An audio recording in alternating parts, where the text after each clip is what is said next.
I just realized I've been sitting here with my mic unmuted. Sitting here, but more like I got up and was moving around and doing stuff. Was I don't think I was talking to myself. That's good, right? I'm going back to muted. I'm going back to muted. Oops. This is the first time I've done this. Oops.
I can't.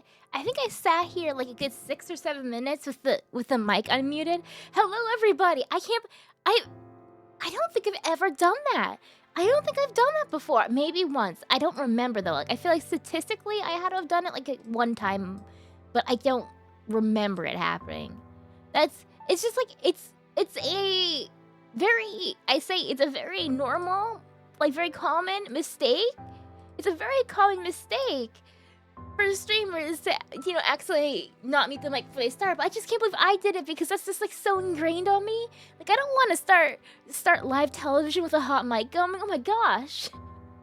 I didn't even have my headphones in. I'm pretty sure it was quiet. I guess it doesn't matter. Unfortunately, I revealed that I don't do anything weird before stream. I just start the stream. Maybe you heard me typing my tweets. That was it.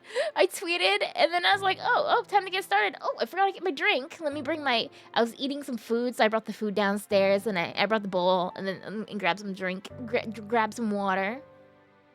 Hey, Pat. Thank you. Also, hello, everybody. Hello. Today, do you see my decked out celebration? My decorations? Don't we look festive around here? Don't we look very festive around here? Right? Do you want to know why that is? Do you want to know why we're so festive right now? Just in case you couldn't read. You could... I missed I missed a whole word there, right? And just in case you could not read, today starts the Otome Games Celebration! Yippee! Yep. There's a me hiding behind me. There's multiple me's hiding behind me, huh? I should start something that's like every stream I should hide a tiny little me somewhere. A tiny little image of me in the corner somewhere, and you have to find it. It'll be in a different place in the library, and you have to find it somewhere. You gotta point it out each time. Best holiday of the year. Hell yeah. Disappointed there was no pre-stream singing incantation? Not this time, thankfully. Sometimes I just sit here and I sing songs that I made up to myself. I got my own little like narrating everything I'm doing song that is just me singing what I'm doing as I'm doing it. It's very I say intricate and beautiful and personal. It runs in my family. My dad does it too. The keeping the Moop originals to myself. Yes. Thankfully. This time I was too locked in typing my tweets. I try to make sure... I'm so tired. Try to make sure everything's working... Making sure everything's working out well. There we go. Words. I'm still kind of getting over being sick, so... I think I'm fine, though. I am bummed that I missed the... I was so excited for the karaoke last week. I was so excited all week. I was so excited. I was, like, practicing for days, and I had, like, all the songs I wanted. And then Thursday came, and I just... As the day started rough, and then I just kept fading throughout the day. And I was really hoping I'd feel better in time, but no, I had a... But, I'd like to do it next week instead. I'll just do it next week. We're not doing it this week because I'm focusing on the Otome Games Celebration, but next week. Next week will be the what do you call it? The rain check karaoke, because I've been wanting to do the karaoke. I've been wanting to do one for a while, so we'll get back to that. Where are my mic settings? My nose is stuffy.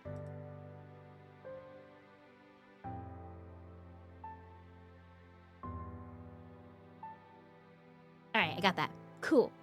I snuck in. So let me look at this. I put up my schedule. I just posted on Twitter my schedule for this week of all the Otome Games Celebration games. Wait. Let me not jump ahead of myself. Otome Games Celebration? What is that? What is the Otome Games Celebration? Well, don't you worry. I'm here to help you out. I'm here to help you out if I wasn't hitting all the wrong buttons. We're gonna do something. Okay, we're gonna go over here real quick. You're gonna see the game I'm playing for a second. We're doing something else first.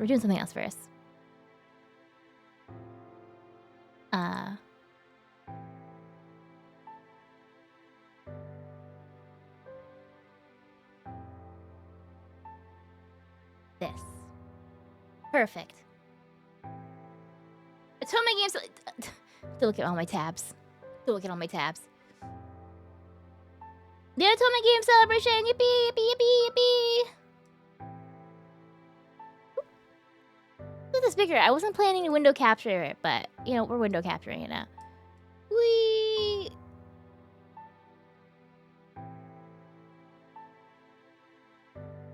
Maybe that was a little too big.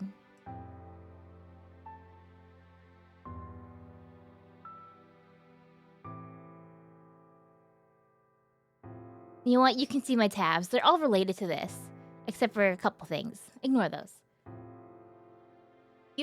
Well, you see, I keep my stuff in.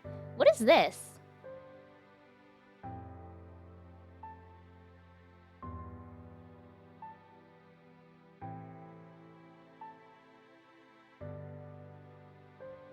What is that tab? Hold on.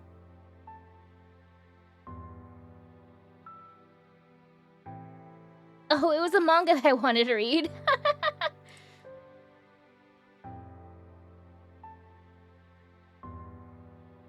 I was like, why isn't that in a? Why isn't that in a?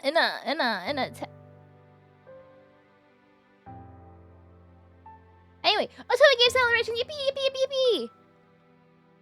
Third-party event presented by Crystal Games Works. Yippee! Yippee! Crystal Games Works. Real quick, here's their website. This is the game I'm playing today.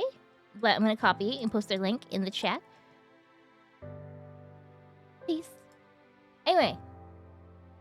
Otome Game Celebration! What is Otome?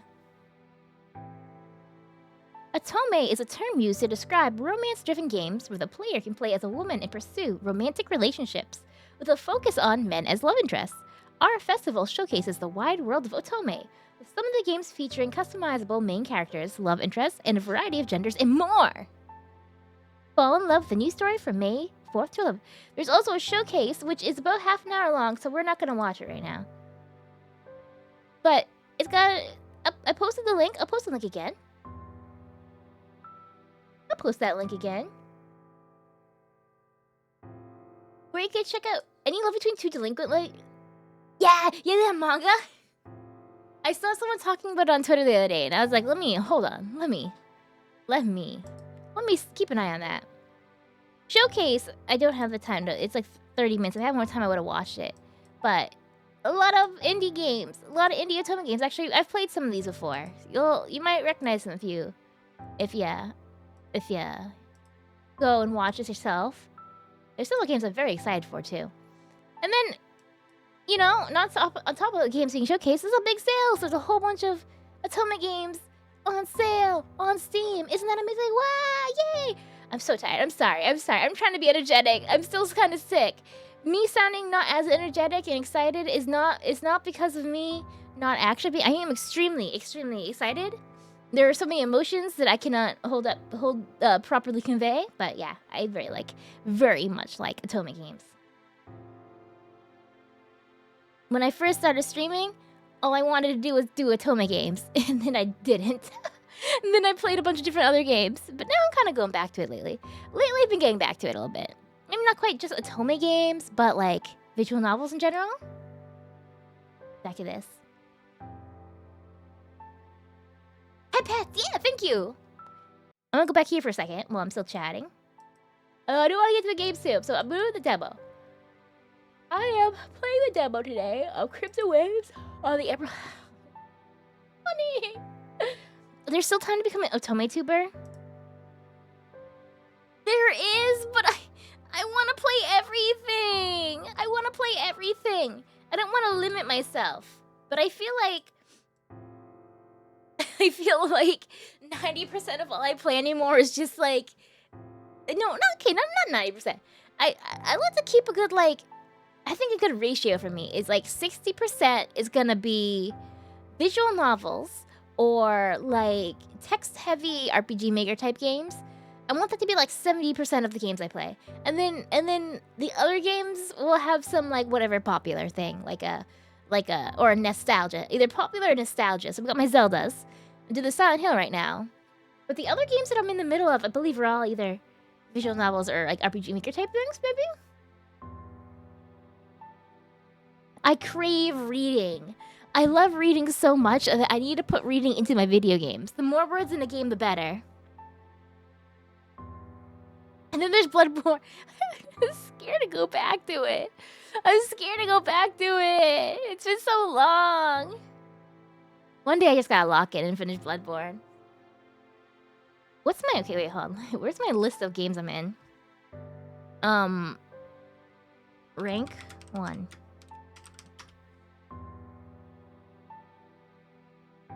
Sign in. Twitch. Profile. I want to get back to Out of the Ocean. Mermaid Eerie.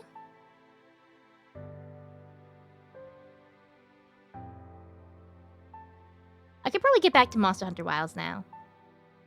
I needed to take a little break from that one, or I was afraid to pick it back up because of the Palico. Zelda, Silent Hill. Oh man, why do I never finish games? Why am I in the middle of so many games? I'm in the middle of so many games. I'm closing this tab. I'm hiding my shame. I'm hiding my shame from myself. Okay, hide that. Go away. So, I'm gonna go over here now. I crave games where you can read. I just want to read, and I want a romance. I want all this stuff. But hopefully I'm not gonna be blocking too much of the screen. It's always the problem with like visual novels or anything with like text boxes. Like I never know where to put myself on the screen where I'm not gonna block the sprites or the text. But I'll adjust as we go. I've never written a fanfic. It sounds kind of fun. I think I'd rather... My brain doesn't really... I've never really read fanfic either. If you like to read, you'll hopefully enjoy the 220k words and Crimson... Yes, I hope so! So speaking of... Also, hello, welcome. This is a standalone sequel to another game, which I actually haven't played, and I would like to play that. It was another game. Yeah, it's been on my list. But before the Otome Games Celebration, I had already had this game on my wish list. You're the editor for the game. I can call you Iron. Welcome on in. Thank you for editing the game. Thank you for working on making. Is this yes? Wait, hold on. Let me post the.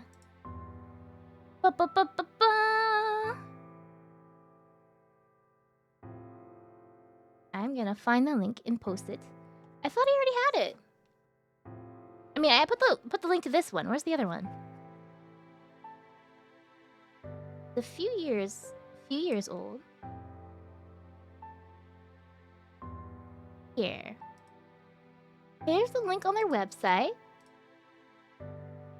It's on itch.io and Steam, and it's free, right? Yeah, it's free. You know the sequel, you can 100% play. Do you ever, you realize you go to say a word out loud, and you're like, oh, I read that, but I never thought of how to pronounce it. Wait, hold on. Amaranthine? Moon? Yeah! Just add some background lore. Yeah. But there's the link to the first one. Let me put up the page back for this one. You have to do it. Check every single game. Oh, I wanted to pull up my schedule. So before we actually start the game, I wanted to just show what my schedule for the week is. I've packed a lot of games in. I wish I had more time. I wish I had more time in the week. To stream more games, to be honest with you. Here. So tonight, Crimson Waves. Tomorrow morning, I'm literally gonna stream in like 12 hours. I'm gonna get up early tomorrow and do a morning stream. Teachers with Love and Passion. Wednesday, The Gilded Lady. Thursday, Fate's Masquerade. Friday, Scarlet Hunt. Saturday, I am gonna finish Oracle of Ages. So I'm gonna do a double that day.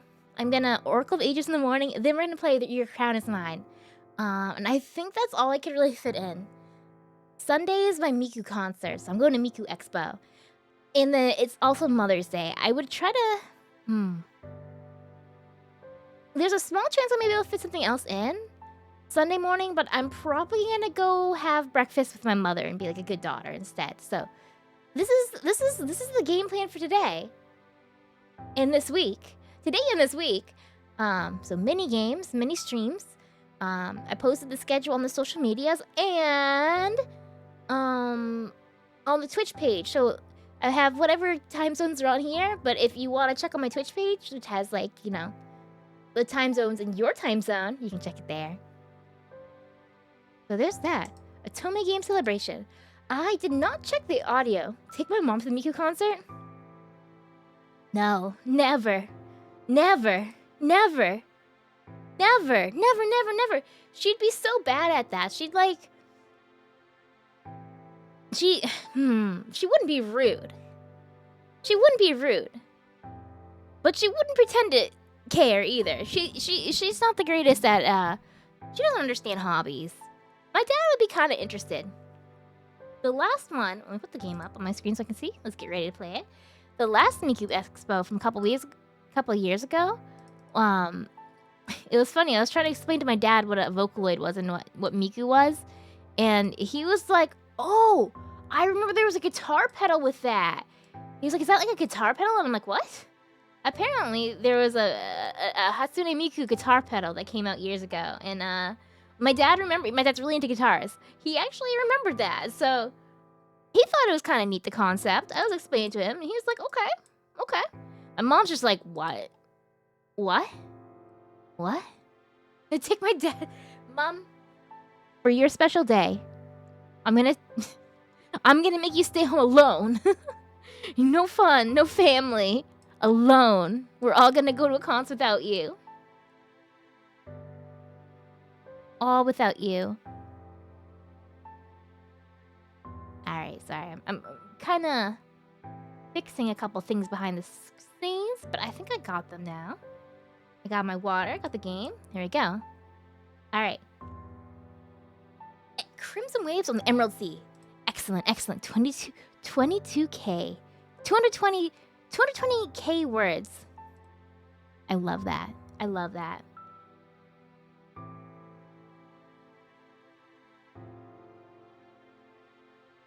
Now let me check the audio.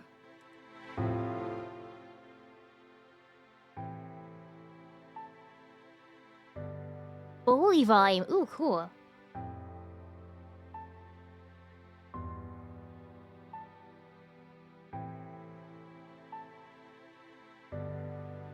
We'll adjust if we need to. Return.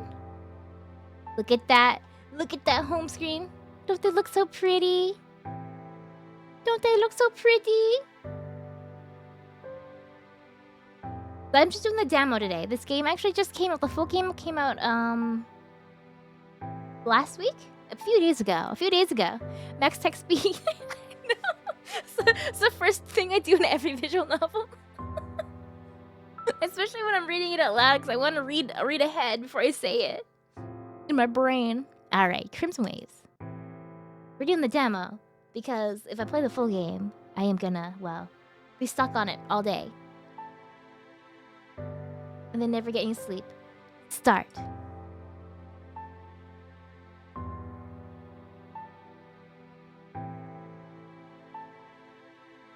Yeah, that's too dark. It's fine. I've always wondered how slow time feels for adult vampires. Pretty. Is my cursor on the screen? Nope. Okay, we're good. For the fleeting time I was a vampire as a child, it was like never-ending summer afternoon. Some days I could play the day away with no heed for the time.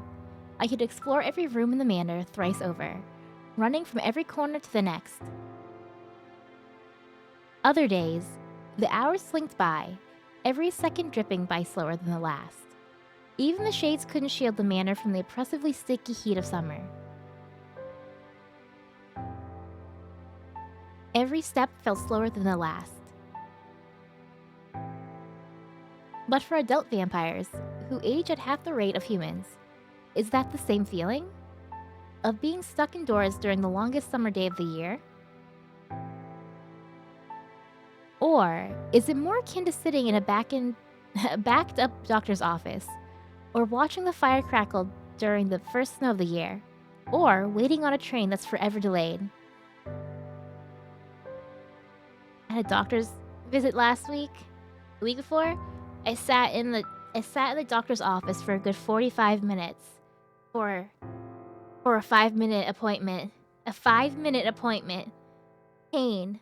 I had no internet connection. That was just pure torture. I wouldn't. If that's what it's like to. If that's the feeling of being a vampire, I don't know. I don't know. I don't know if I can handle that. It's annoyingly introspective thoughts like this that creep their way in as I have nothing to do but watch the grandfather clock, get closer and closer to the half-hour mark. A whole half hour I've sat here, waiting. For nobody, apparently. All of the cordial letters and handcrafted gem samples I've been sent were a sham. Or a prank. Once we agreed to meet in person to finalize a business proposal, he hightailed it elsewhere. Oh, that's not very nice. I clenched the body of my dress. The clock chimed in mockery of me. Not even a servant has so much as entered the room or hallway to inform me of his tardiness.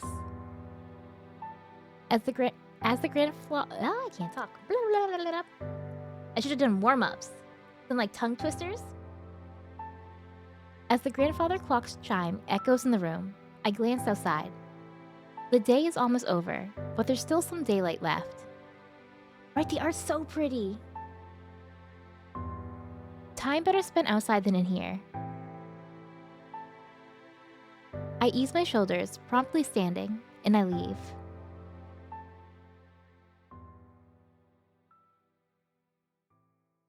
Look how pretty she is!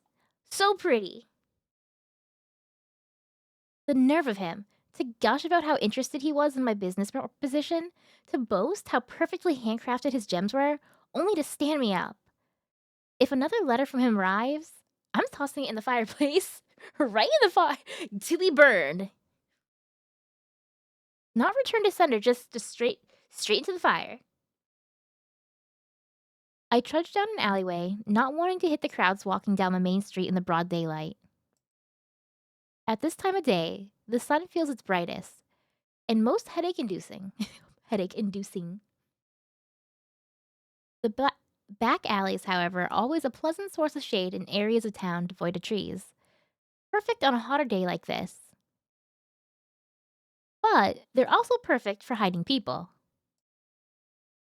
Lucy. A darkened figure tags along about a block's length from me. I skip to another alley. He follows. I press against the wall as I pass by a few workers in another alley. Turning at an intersection while I'm obscured behind them. He still follows. I'll have to do something more drastic. Ooh? I double back to the first alley, making a long circle, well, square, to get there without running into him. The stairwell of the building juts out just enough to hide myself with, so I lay in wait there for my pursuer. I hope he's hot. No one appears from around the corner. Maybe he gave up already?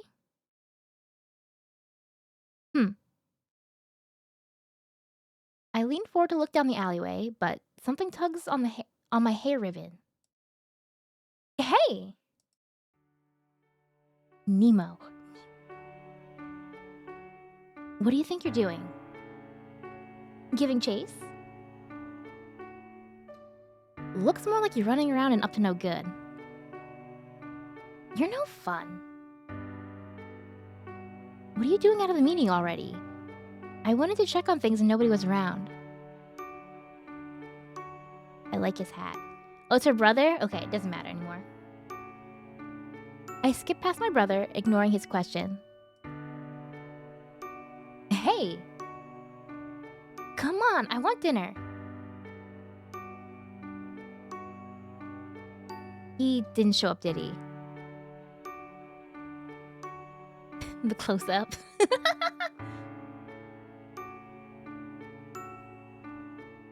I like the painting, like the canvas texture. So it looks like it's painted background, but also has like the canvas texture. It's cool. He must have thought he was too good for my offer. He'll see that he can't. He'll see that he can't get far without my help. I grit my teeth. I can feel Nemo looking at me with pity. The backgrounds are filtered photos? I was thinking that, but they're really well filtered. Or like the filter's really cool.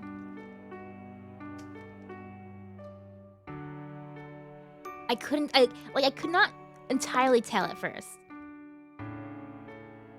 Other than the fact that like, I'm used to playing with visual novels with like filtered photos, you know what I mean?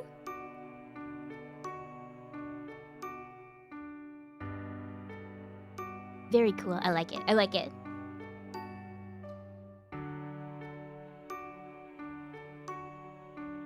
Alright, let's go home. I turned back to grab his arm, but instead, I met with a hand pushing down on my head. Hey! I'm sorry he was a no-show. You'll find a better fit soon. Just don't try to rush these things. It's not like I'm gonna kick you out. You don't even own the place, you moocher. I'm not a moocher! What's his is mine. That's how marriage goes.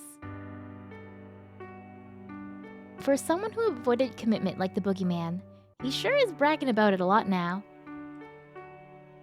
Now come on, let's go home. He lends me an arm, leading us out of the alley.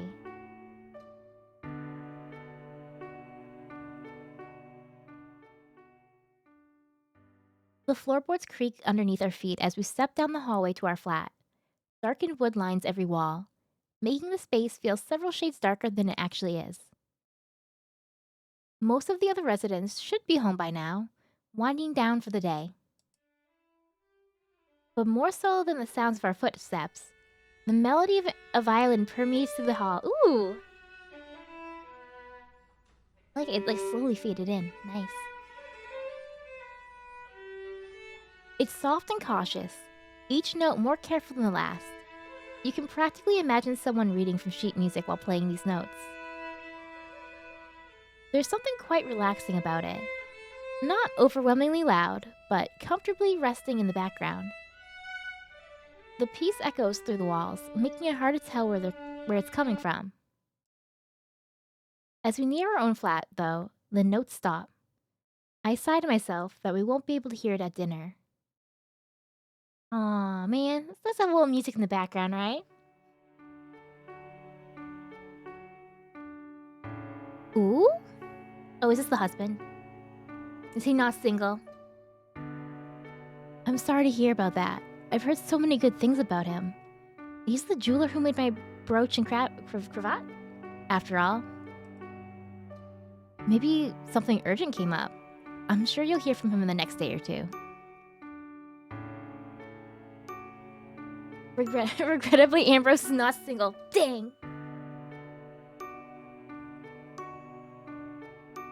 How dare he! Sending all those buttery letters only to stand you up? You act like it was a marriage proposal. It's a serious crime, that's what it is. It's not that either. It's a nuisance. I stab the pork chops on my plate. They're all suddenly more interested in eating than their own meals. More interested in eating their own meals. The food is rather good, thanks partially to the cooking classes Ambrose is taking. But it just doesn't sit well with me. Not tonight. I eat quickly, leaving a little under half of it still on the plate before heading to my room.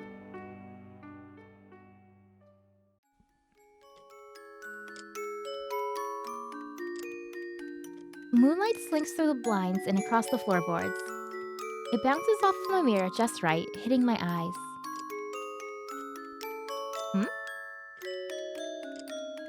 I must have fallen asleep right after dinner. I don't usually take naps so late in the day. I push myself up on the bed, rubbing my eyes. It may be nighttime now, but I don't think I'll sleep very long. I can hear noises from the other room. So, Nemo and Ambrose are still awake. Something on my nightstand glints out of the corner of my eye.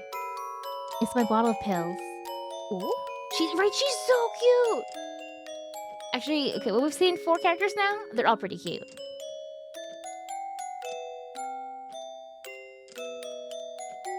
A modern marvel of medicine to some, and an expensive hoax to others. Emeralds refined to the size of a pill have been found to be the cure for vampirism, effectively negating a vampire's heightened abilities and their dependence on blood. Ooh, okay. At just the right size, they can be digested and dissolved in a person's body. Any larger, and they can be poisonous to vampires, who are weak to precious gems.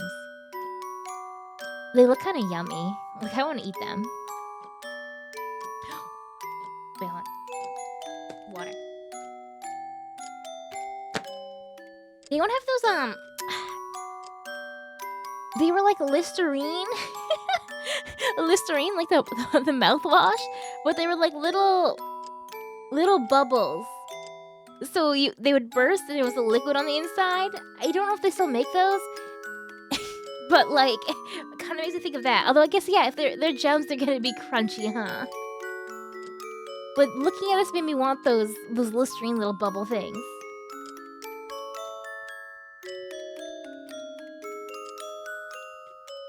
Taking pills regularly can turn any person, no matter how long they've been a vampire, back into a human.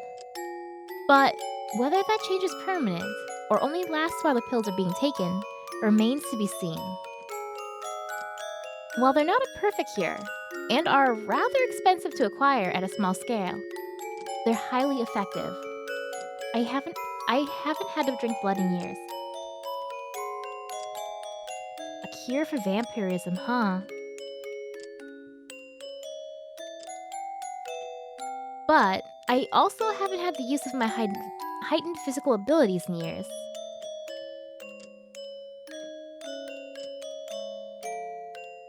Look, I don't care what you want to do as an adult. If you want to be a vampire, then fine. But I want you to wait until you're old enough to make that decision before all your friends start aging faster than you.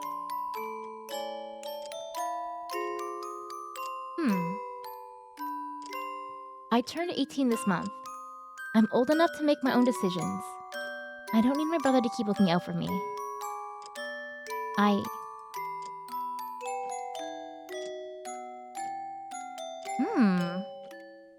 Take the pill, don't take the pill? I mean, do I want to drink blood? I feel like are there ethical ways to do it? I guess I'll find out. Let's take the pill for now. Ooh, it's animated.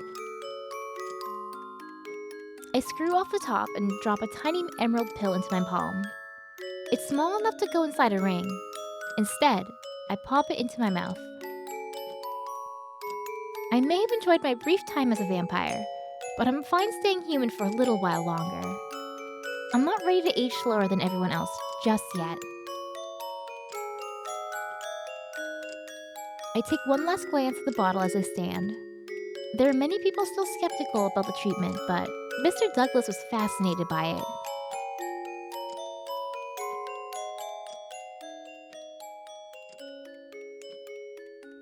Precious gems have long been a dangerous poison for vampires despite their staying power and ornate jewelry. The thought of using them for medicinal purposes, rather than for looks or for harm, intrigued him.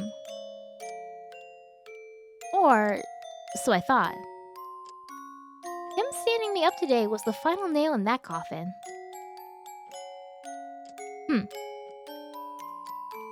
I shouldn't spend the rest of the early night hours sleeping, or else I'll mess up my sleep schedule. Imagine having a good sleep schedule. So there are ethical ways to get blood. Check out Elm's Root and/or the original to learn more on that. Okay, good. I was wondering. I was like, I feel like there has to be an upside to it. Or like it has to not be like terribly evil. Not going full Dracula just yet. Or be a harder choice. Do I go full Dracula? Look at 4 a.m.? Oh no.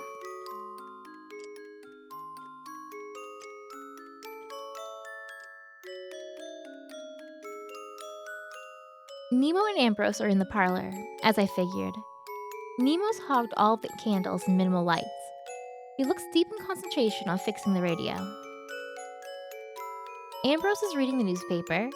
Despite the low lighting he's left with, he isn't straining his eyes. Vampiric sight has many advantages.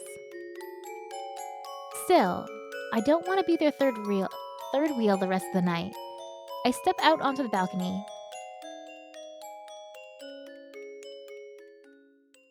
Oh.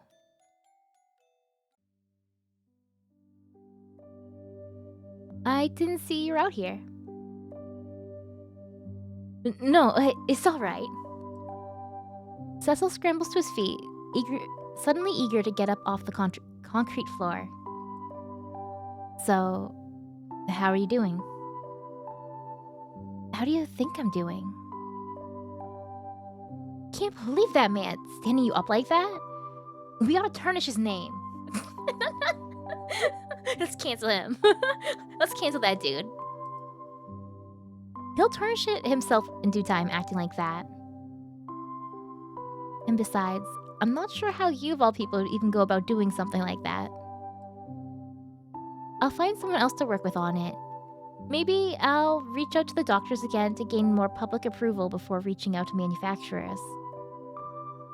I'm sure you can do it, Lucy. And besides, you always make Nemo chase after new leads. Always make Nemo. I think he'd chase them off more than help. He has enough work to do around campus, but he's insistent on going with me to every business meeting, party, and more. I can't tell if he fancies himself my bodyguard or my chaperone. It's not even his family business. So, speaking of which, you'll be dealing with all of this soon enough. Huh? Do you think your family never has to renegotiate anything? That their mining privileges are set in stone? That their workers never ask for pay increases or more benefits? That their merchant deals are lifelong? Soon you'll be going, "Oh, Lucy, how did you handle all of this? You're so brave to start so young." Would I rather date a vampire or mushroom person? That even.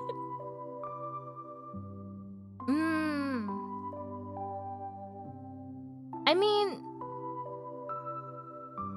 are they like if the option was like a non-evil mushroom person and a non-evil vampire, or am I choosing a non-evil, totally romantic vampire and an evil mushroom person? Because, the toxic Yuri is still very compelling.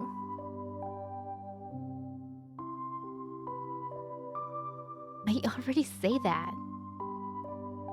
He huffs, turning back to the night sky. How smug her face is, I love it. For the past few years, he's had little contact with his parents. No more than greeting cards and letters he's forced to write to them just to show he's alive. Instead of commuting several hours by train from the family manor, Cecil is living here, in the stylish apartment that comes with Ambrose's role as headmaster of Prido University. Cecil and I share most of our classes, as we're both focusing on business, so we can take on our family's companies. And yet, sometimes it feels like it's hard to get a proper answer out of him when I inquire about his plans for the future. Chin up. You'll get a shadow a local business soon enough. Oh no, the internship. Gonna be an unpaid internship? You're lucky you don't have to do that. I've got plenty of real-world experience. They'll only let me count it towards classwork rather than letting me finish school early, though. Lucy. His voice is small and short, cutting off his own words almost as quickly as they left him. What is it? Nothing. I reach over and pinch his ear.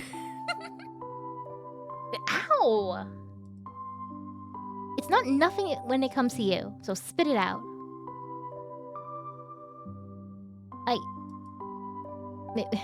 It was just a stupid thought, but I was wondering if this is what you really want to do.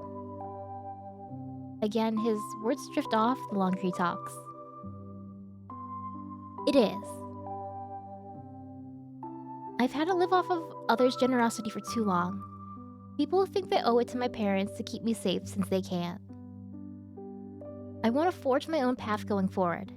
I want to prove I can be my own. On my own. And what does that say about me? Huh? I'm sure you'll find a good business partner before long, Lucy. After a moment, it's clear he intends to leave the conversation at that. Cecil's family is from newer money, having made their living from mining operations for precious gems.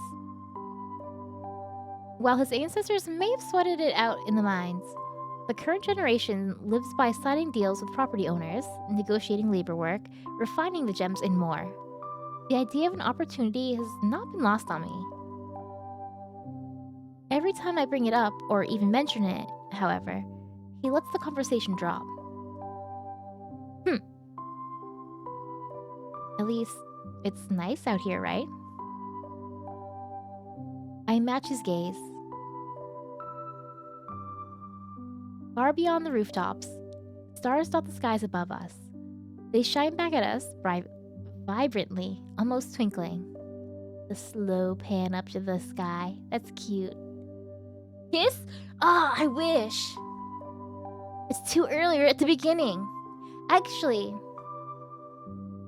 I wonder, what's the quickest, in Otome Games? What's, the quickest game with the quickest route that you can just start kissing? But, an Otome game and not, an arrow game. Like, a little different.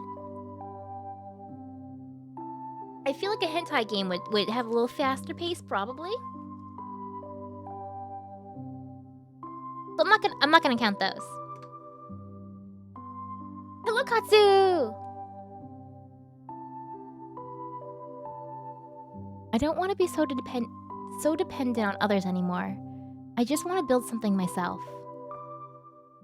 My own business, my own legacy. Understandable. Ooh. The church. The school. The university.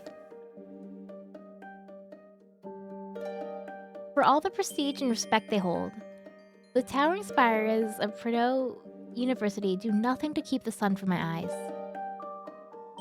The morning glare is so consistent and forceful that most students go out of their way to take the long way around the east entrance to avoid it. You would think the sun could be more considerate and less intrusive, given the number of vampires working and learning on campus. As for Cecil and myself, we often avoid the problem entirely by winding through the gardens and taking shortcuts that only make sense when you're setting out from the headmaster's apartment.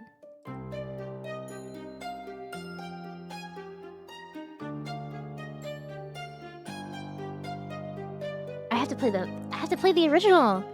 Are vampires just a normal part of society? Interesting. This is What's the manga? Vampire Night? How infuriating. I should be drafting contracts and celebrating now. Instead of I'm at school. A rough sigh escapes me. More a sign of exhaustion than anything I'm expecting out of the day ahead. My classes will provide a moment's distraction at the very least. I need to keep my focus sharp and find another prospect quickly. In the future, once Cecil takes over his family's business, we can form a partnership and build a more secure chain of supply. There's no chance of that while his father's in control, unfortunately. Yeah, vampires are integrated into society. There's some background issues between humans and vampires, but more or less they get along. Nice! Excellent.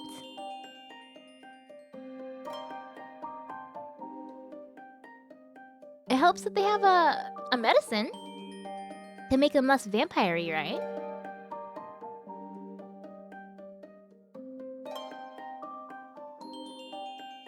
If I recall correctly, Elm's family owns a series of retail establishments. I have no idea what business they're in exactly, but if he has some connections... Ambrose is also meeting with the university board soon, if I'm not mistaken. There are several prominent businessmen among the board, including at least 2 wholesalers and a renowned doctor. Perhaps I could convince Ambrose to arrange a meeting with at least one of them. Wait, Lucy! Cecil, what are you doing back there?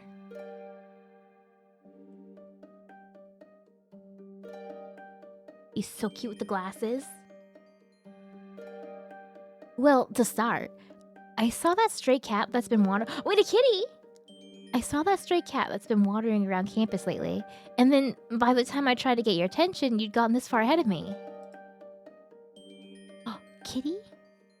You know, that cat won't pay you any mind no matter how many slices of roast chicken you leave out for it. I wasn't trying to bribe it. Just wanted to show you, but you move so fast when you get lost in thought.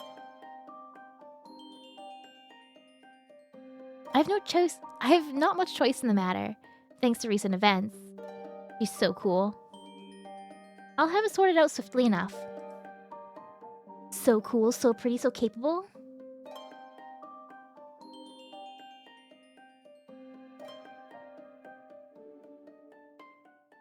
Is there a... Wait, I don't want to hit buttons. Is there like a hide UI button? Oh, nope.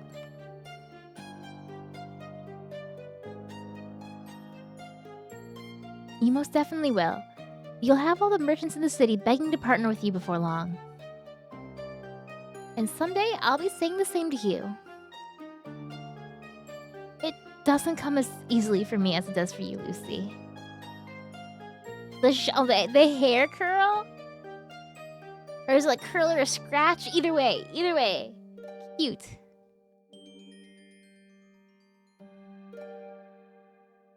He smiles, but I know him too well to leave it at that. He's been so unsure of himself lately, but Cecil's more than capable of keeping pace with me, even if he doubts himself. The awkward, yeah, like a chin scritch.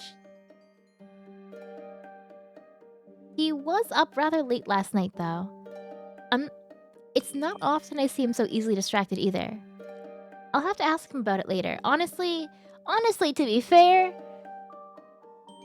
cats are probably the most distracting kind of distraction to ever distract a person or a vampire. Cecil has been my best friend since we were children, and he always rushes to support me, even when it puts him in danger. I only hope he isn't wearing himself ragged trying to keep up with me now. The university gardens are always immaculate. Students and professors alike meander through its hedges, rushing between classes or taking leisurely strolls. It's also haunted, if you believe the rumors spun from mistaken sightings of marble statues in the dead hours of the night. 5 years prior, a series of attacks by a vampire terrified the campus and kept most from venturing out after dark. I suppose classroom rumors are a sign of Prideaux's recovery from the incidents. Instead of a ghost, however, I see a tall, pale face beneath the lilac blossoms. Good. I need to catch him before class begins.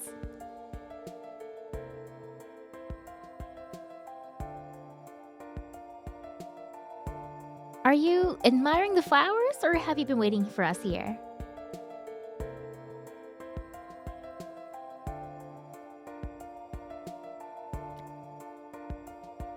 Pretty. pretty too! Oh, Lucy. Is he tall? He looks like he should be tall. I've shared a class with Elm for half a year now, and he's saved both Cecil and I countless headaches in that time.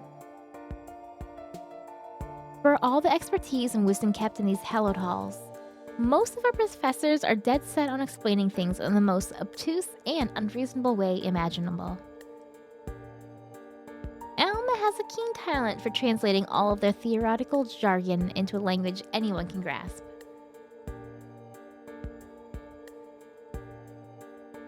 His family has several holdings in retail business outlets, though now that I think more on it, I don't know much about what they do or where their money comes from. Elm doesn't like to give particulars about his family. It's easy to forget details like that when we talk. He always listens intently, and he's consistently surprising. Consistently surprising even our professors with his insights. Not that you'd know from the detached air about him. No matter what the situation, Elm can always set someone at ease. Most often, I think, by taking much of their unease onto himself. Do you have a moment before the professor arrives? I'd like to speak with you about... I'm sorry. His voice is so brittle. It's usually hard to read any of his expressions, but right now, he's clearly preoccupied. Not today. What? I'm not in a sound state today. Do you feel unwell? You look the part, no doubt. He shakes his head. Lucy, there's something I'll tell you later. Wait, just a minute now. Before I can ask him what's on his mind, he ducks into the classroom and makes his way to a desk. Lucy, what was Elm saying? He seemed out of sorts. Ooh, I don't know. I kind of like the way the sprites are layered instead of just being next to each other. It's a nice depth. It's a nice depth. I'm not sure. It's almost as if he was in shock. You don't think he's caught a summer cold, do you? I almost hope it's as simple as a passing sickness, but I've never seen that heaviness in Elm's eyes before. Oh, the professor's on her way, Lucy. Let's head inside. Yeah.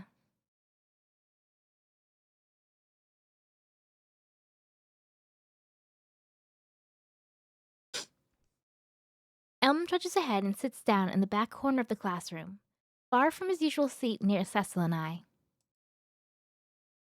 Damn. I may not get another chance to speak with Elm until after class. Asking about his family business can wait. I won't leave one of my friends languishing like this. Aww. Though, I'll admit it's often hard to read his expressions. Maybe it would be a bad idea to press him on anything now if he's feeling unwell. My nose wrinkles, and I force myself to follow along with the professor's droning.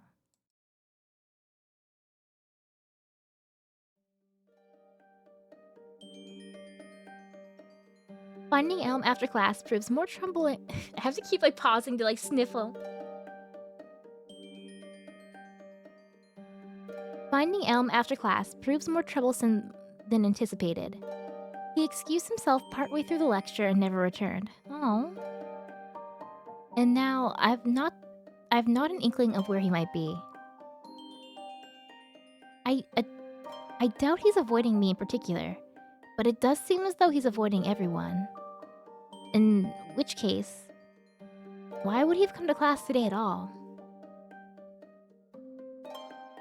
I sigh and pace through the campus gardens, borrowing shade from the hedgerows as I consider whether I should keep up the search or let Elm be and turn my focus elsewhere.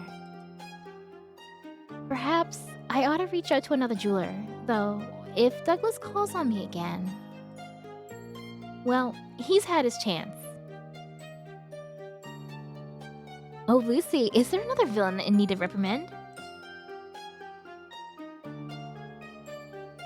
He's too pretty. It's not fair. He's too pretty. It's nothing that drastic. I'll have it all sorted out before long, provided that my brother doesn't fuss over me every step of the way.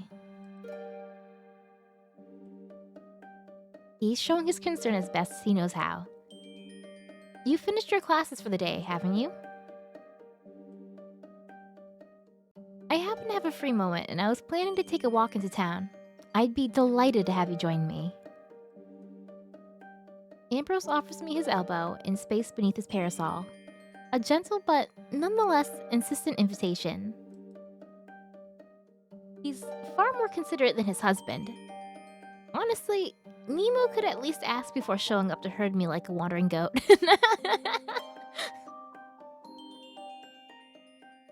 I take Ambrose's arm and fall into step alongside the headmaster as he walks beneath the university's grand archway and toward the center of town. Oop! Skipped a few lines.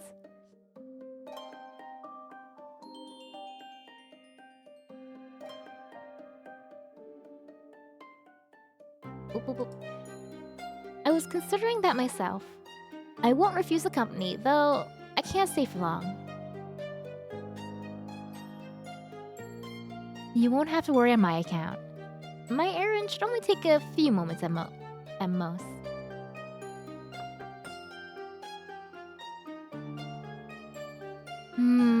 I suppose it's not in today either. After his third impeccably polite knock against an ornate shop door, Ambrose resigns.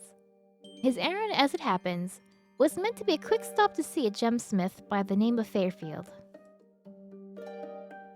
I'll have to see if Mr. Driscoll has time. And what is it that you're looking to have crafted, I wonder? Ambrose smiles so fondly. It's obvious that he's planning some sort of gift for Nemo. I love his smile. Look at his face. Look at his face. It's just kind of like smug, but also knowing. I love that. I'll tell you as soon as I can be sure it's even possible. But for now, let's leave it there. Well, it's no surprise that Mr. Fairfield isn't in. He's not replied to the letter I sent him last week either, so he must have left town without giving proper notice. How strange. In that case, was there anywhere in town that you'd like to go, Lucy? No, but I'm more than content to wander while we talk, shall we? Of course.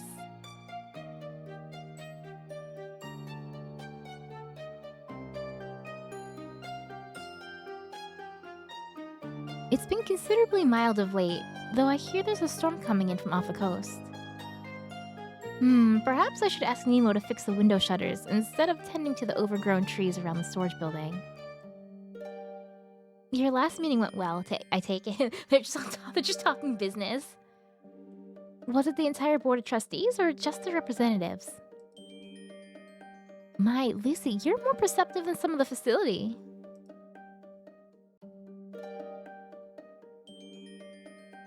Ambrose closes his eyes and smiles softly, which I've come to know is a sign of resignation. I know he would rather we wander aimlessly and take this time to distract ourselves from business, but I can't let even a narrow possibility slip by. Oh no, she's a workaholic. Oh no, she's a workaholic, girl boss.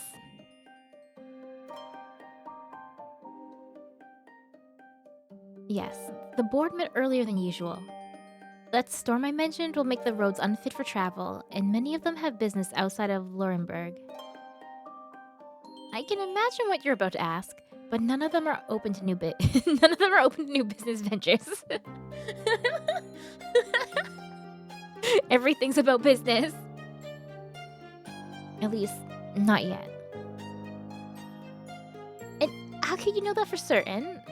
I may not have graduated yet, but if any of them have good sense, it's not a matter of good sense, Lucy.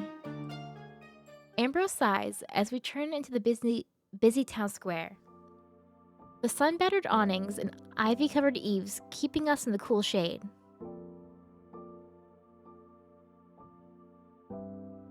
We lost the first quarter of our meeting to one board member's complaints over a snake oil salesman in his hometown, and another swore up and down that she'd been swindled by a jeweler passing off tinted glass as ruby. I know for certain that a few of them would be interested in the prospect of a treatment for vampirism, but this isn't the best time. That's a sensible conclusion, but do you really think I couldn't convince them? Regardless of whatever huckster they might be ranting about, I'm living proof that there's cure for vampirism within our grasp. Also, it's not like fully established. It's like a newer thing? Working on?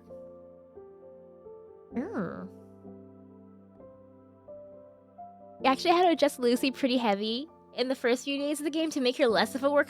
She was more? Huh. And yet I'm trying to picture this.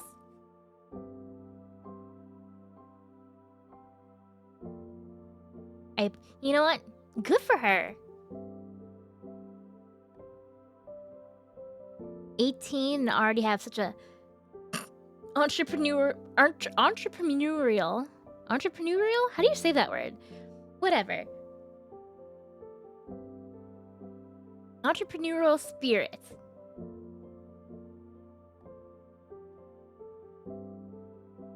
I wonder if it would be worthwhile to stop taking my pills. Just long enough to use my blood arts again. All I need to do is prove that I'm a vampire, and then... I have no doubt that you can convince nearly anyone. It's not that I worry you might fail, Lucy. It's that I'm worried that you'll push yourself to the point of collapse. Yeah, that's a good point. You've worked diligently, and almost without rest for months now, Lucy. I'm worried that you're driving yourself to exhaustion. Hello, King of Chaos! Wait, I forgot to check it. I forgot to check in on my own stream. Hold on. Everyone else has more checks on their point card than me, because I keep forgetting. I'm hardly close to being winded, much less exhausted. Success in business often comes down to timing and seizing opportunity, doesn't it? And I certainly need to find another opportunity soon. Ambrose pauses in the center of the street, and the crowd parts around us, as if we're standing on a small boulder in the middle of a rushing stream. Not showing up for own streams? Well, actually, you see last week. Perhaps. I promise you that I'll tell you the moment I cross paths with a potential partner or investor. And you've already crafted a remarkable business plan. I think you could easily afford to take things slowly for a time, even if it's only for a few days. Though the look on your face tells me that you disagree. I don't see how I can rest on my laurels when I don't even have a supplier.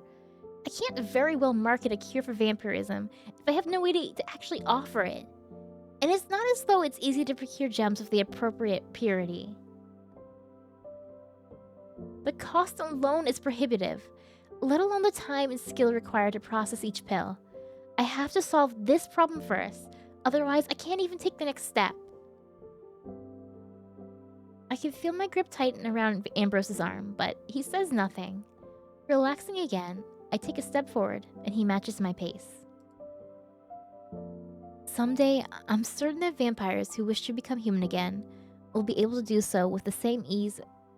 Vampires who wish to become human will be able to do so with the same ease as one might treat a recurring headache. And when that day comes, it'll be a result of all your work and effort. Thank you for your advice and your concern. I'm more than comfortable at this pace, however, and once I secure a viable partner, I'll have plenty of time for leisure and relaxation. At least for a few hours, I expect. Speaking of which, have you not heard from Douglas yet? He seems worried, far more than I expected he would be after hearing about a missed appointment. Unfortunately, I can't afford such sympathies right now. Not a word. Not a word, but it hardly matters. I won't waste any more ink on unreliable cads like him. I love cad. Honestly, like, I want to bring back like old-timey insults. Like, not I want to bring back. I want to more regularly put them into my vocabulary. Like, call someone like an insolent cur, whatever. Insolent cur. What else is a good one? I find like all the good, like all the like the Shakespearean ones. I remember I used to have a list of like Shakespearean insults. I gotta memorize that. I gotta like ingrain it into my daily vernacular. Unreliable cad. That's me. Lucy loves the format of adjective animal. Grizzled walrus. Grizzled walrus. That's concerning. I could understand if he didn't contact you yesterday evening, but to ignore you into the afternoon? Perhaps he's taken ill. We aren't far from his offices if you'd like to stop in. A waste of time, I expect. Thank you, though. I am grateful in spite of the circumstances. Ambrose could hardly bear any blame for a jeweler's negligence, though I'm sure he feels more responsibility since he's the one who vouched for Douglas as a trustworthy prospect. I'll consider it, once I've taken care of other business. I'm sure it's just a simple misunderstanding. A bell chimes above to mark the quarter hour. Ambrose waits patiently as the sound fades into the din of the town square. Then gestures back toward the university.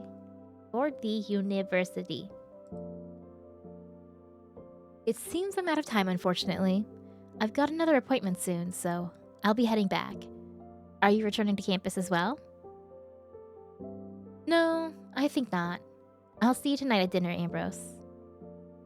Of course. It should be a crown of lamb, provided I'm not held up by the faculty. Goodbye for now. Goodbye, pretty man. Brother-in-law, whatever. Ambrose turns, and I let the shadow of his parasol slip away, leaving me in the sun.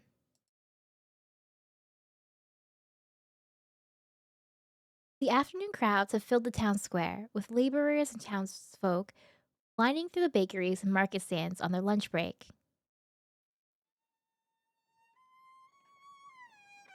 The afternoon... Wait, no, I read that. Carriage wheels and newly shod horses leave a dull staccato in the air as they pass one another in the street.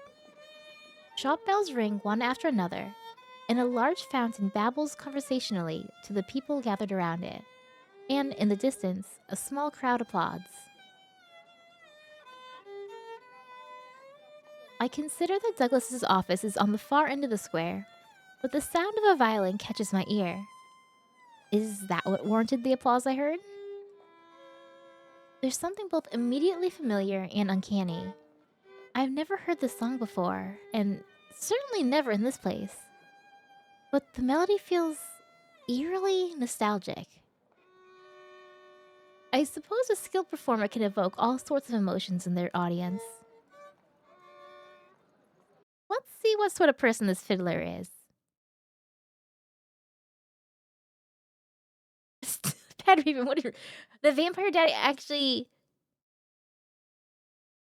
Have you not been looking at the screen? Where you can't read, you need pictures? Are you not looking at the screen?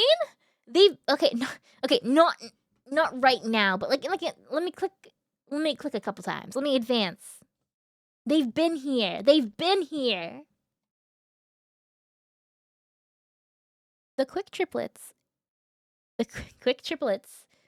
and rich vibrato echo through the plaza. I always, because I took like a lot of like music classes, I always say like triplet to like remind myself the rhythm. And rich vibrato echo through the plaza. but actually seeing past the gathered crowd is coming a hassle. A group of taller men in particular stand right in the middle, and I've half a mind to drag them to the back of the audience. There's people behind you, you dolts. The feeling of being at a concert. The feeling of being at a concert and and you can't see the stage because everyone in front of you is taller. That's gonna be me. That's gonna be me at Miku Expo. I know it will be. I reach forward to pry the wall apart when the fiddler strikes a sharp chord and leaps up onto the fountain's edge.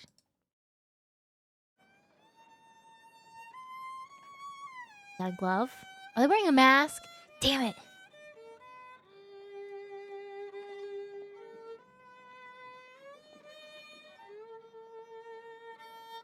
They raise their violin up and their fingers dance across its neck. The audience claps to keep time. A bubbling warmth rises in my chest, and I can't look away.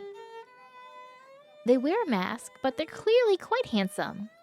Their slicked back hair shines in the afternoon sun, and their hands cradle their instrument with fierce delicacy. And the sound. I don't know where they were trained, but they're bursting with energy as though they can't help but draw their bow across the strings. It's enchanting. I've attended a fair number of performances in my life, from full chamber orchestras to unaccompanied singers in a roadside tavern. It's been years since I've heard a performance so desperate and impassioned as this.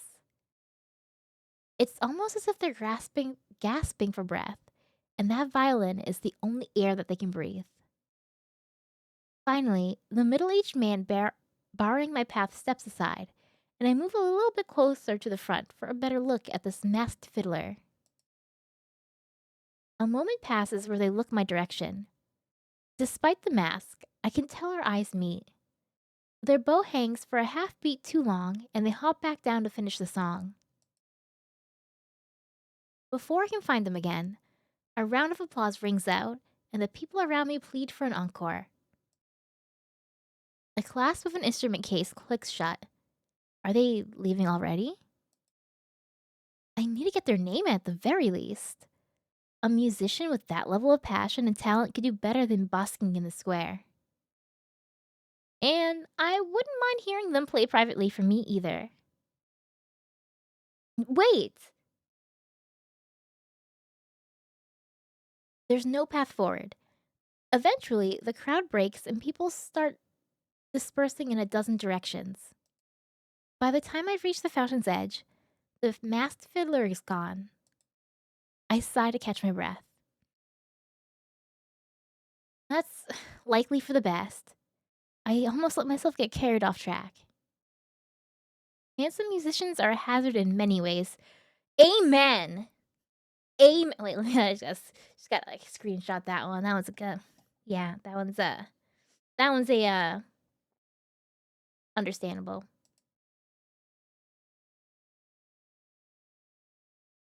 I wonder what the business prospects are like for agents and representatives of popular performers. Gets gets into the business of being an idol manager. Aren't you already taking on enough work as it is?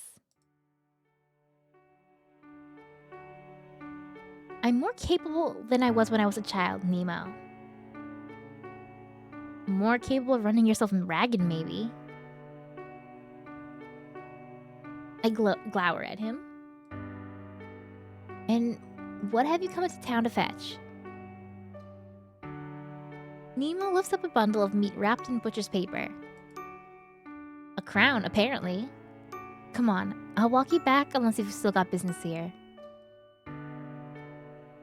No. I sigh and let my shoulders sink. Let's go then.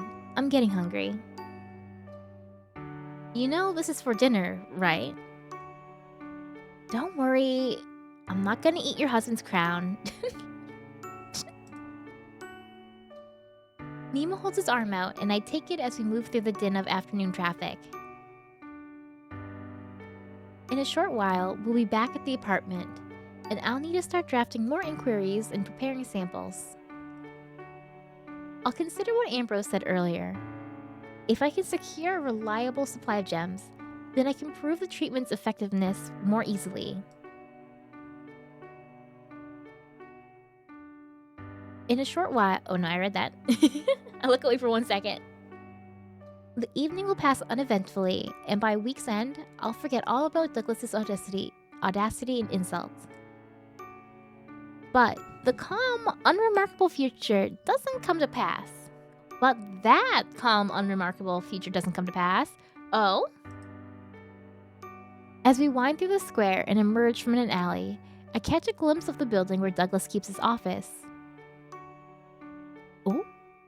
5 police officers are gathered around the open doorway in a huddle, while other officers filter in and out of the narrow hallway. Oh? Oh? Stray phrases catch my ear. One officer says, "He's been here a few hours." Another says something like, "Already going cold." Found him earlier today, possibly since— Damn! A carriage rundles past and drowns out the rest of the phrase. A chill sweeps over me and my feet pull me toward the ominous chatter.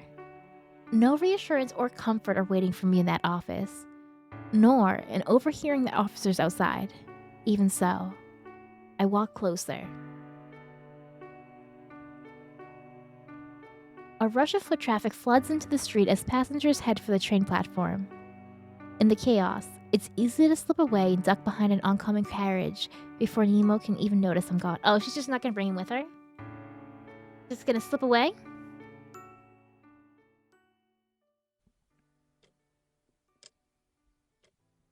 The clock chimes at the top of the hour a moment before I reach the doorway.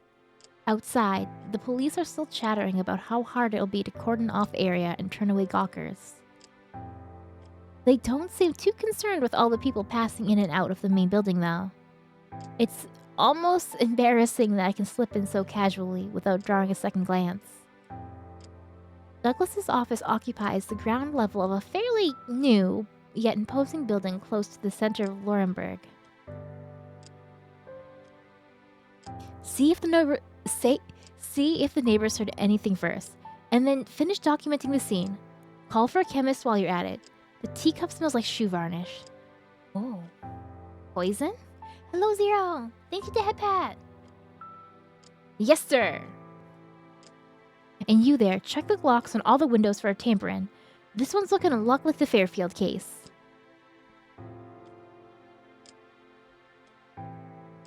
The Fairfield case? I hear an officer's voice, coming from an open doorway to the left. He continues, but I can't follow— Let me take a sip of my water.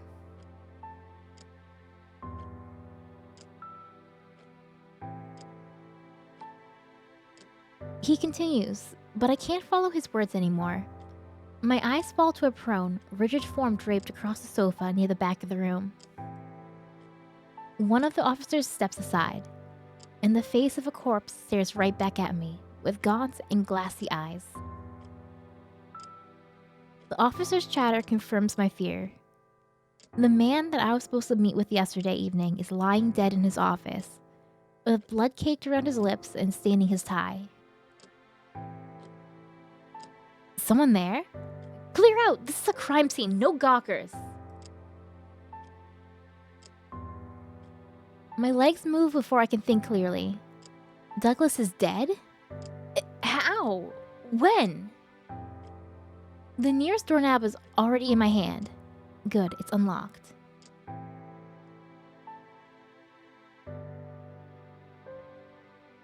My shin slams into a low table, and I tumble backward into an armchair. The sunlight stings my eyes, as if I hadn't suffered insult enough, and then my vision adjusts. I've often felt this unnerving sensation of reliving memories in a dream. It's never happened to me in the waking world, though. A grandfather clock chime echoes through the room. I glance outside, and the sun is still high above the rooftops. I clench the hem of my dress. I'm back in the same seat I was occupied less than a day ago, waiting to finalize a business deal with a man now laying dead less than a dozen feet away. My mind swirls and my memory frays. Was Douglas already dead by the time I arrived last night? Did he die while I waited here, never realizing? On the way in, I saw 5 coppers, and inside, 3, maybe 4 others. My breath catches in my throat. Natural deaths, no matter how tragic, don't draw this level of scrutiny. Murder. I'd like to be overreacting and leaping to unreasonable conclusions, but I can still recall the odd figure I chased through the alleyways last night. Did they see me? Did they know I was here? Was Douglas being killed as I sat in this chair? One of them mentioned Fairfield earlier. Is that the same Mr. Fairfield that Ambrose tried to call on earlier today? Stray syllables leak out of the neighboring room, but I can't hear anything complete. If I press my ear to the wall, though... Who's there? I tear my face away from the wall and grip the arms of the chair so firmly that my nails nearly rip the upholstery.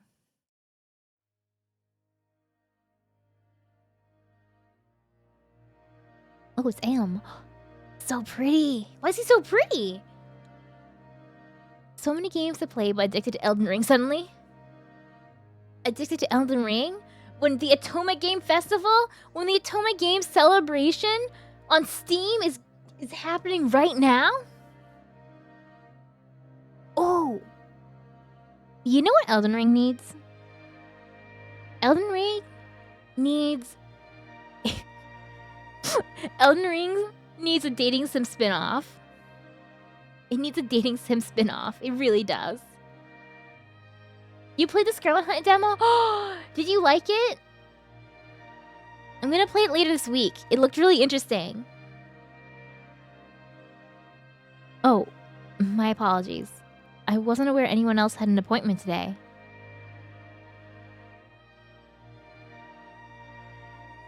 This is crossing over into the absurd. Why is Elm here? And why has he changed his outfit completely since he was in class? Right, he looks nice. I like the capelet. You know, I think one of my favorite fashion just pieces of clothing is like a nice capelet like that with the a chain or something going across it. That's good stuff. You only played some of it since I saw you were gonna stream it anyways, but you really liked what you played of it. Good. Actually, that's exciting. It's good to hear.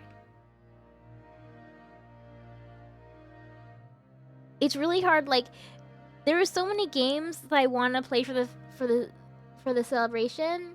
I had a lot of people like reach out to me and send me their game trailers, game information. I wish I could have played. I wish I had time to play them all.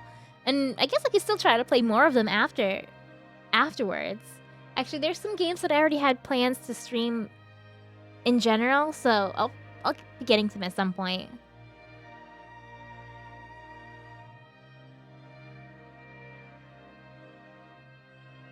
There's so many good games out there. Sorry, I couldn't stop looking at Elm. I hope you've not been waiting long.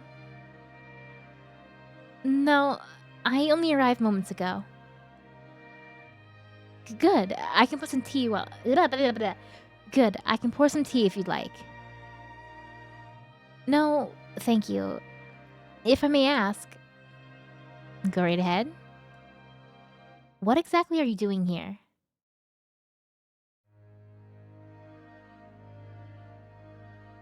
Oh? Elm smirks. He's never smirked. At least, not that I've seen.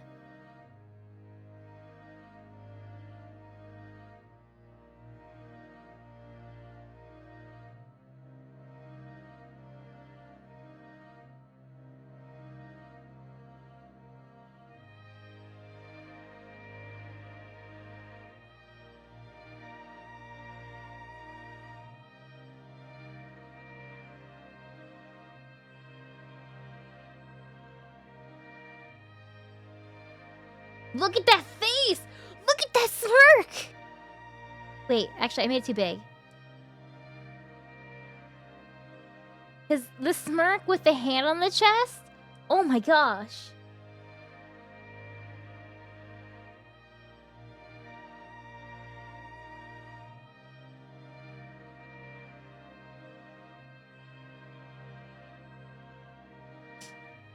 They look so good together. I'm afraid you have me at disadvantage, if I may. He reaches forward, and before I can stop him, he's lifting my fingers to his lips. Elm? Oh, the brother. Oh. Yeah, that makes sense. Ah, you've met my brother. I'm sorry for the confusion. What are you, like, Burke? Oak? Mahogany?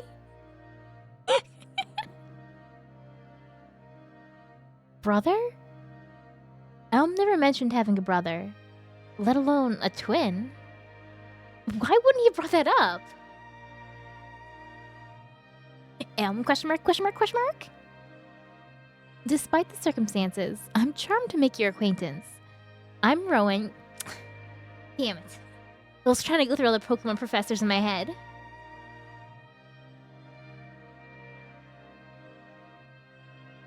Currently the head of my family's business and estate as of this morning.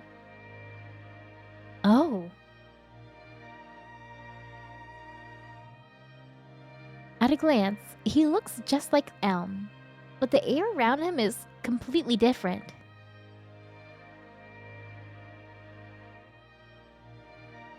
The patterned vest, the hand on the hip.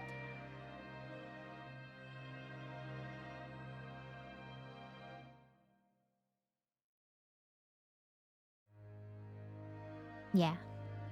Maybe. Oh no. Maybe I have a type. Maybe I have a type. Wait. From the slight smirk tugging at his lips to the confidence in his posture, he holds himself with incredible assertiveness and poise. I allow him to take my hand in greeting, but I can barely keep track of what he says. Elm is his brother? Mr. Douglas was their father? That would explain Elm's behavior earlier. He must be grief-stricken. But meanwhile, his brother doesn't betray a trace of sadness. Oh no, he's hot. Exactly! Exactly! Like, I thought Elm was pretty cute, but Rowan is delightfully flirty and also has issues. Trademark. Perfect! I was really hoping he would. He looks like he should have some issues. And, yeah, no, that's the spice we all need in our lives.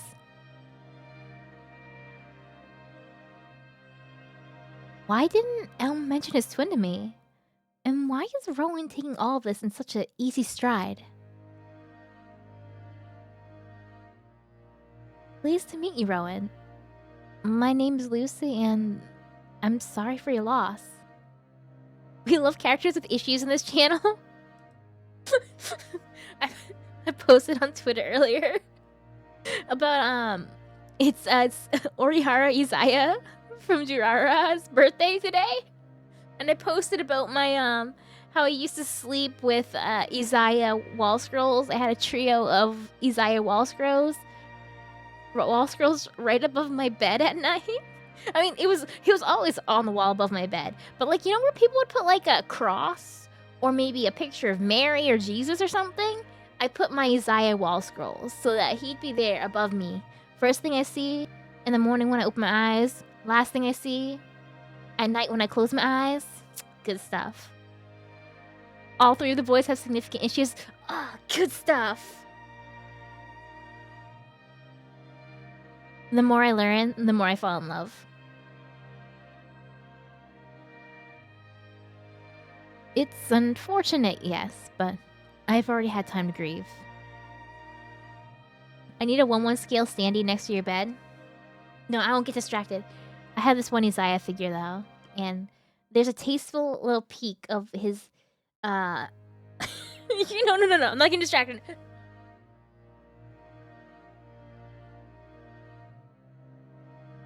I gotta do like a... I gotta take photos of my collection at some point. Late for you, so you're gonna lurk and probably head out soon. But thank you for checking out the game. Hope you're enjoying. I'm really enjoying it. I really like the characters. The art design's really nice. The story's really intriguing. Yeah, I really love it. I'm glad that I'm glad it's the. I'm starting really strong for the first day of the celebration. Hell yeah! Thank you for stopping in. Thank you for stopping in. Thank you for your insights. I hope you have a good night.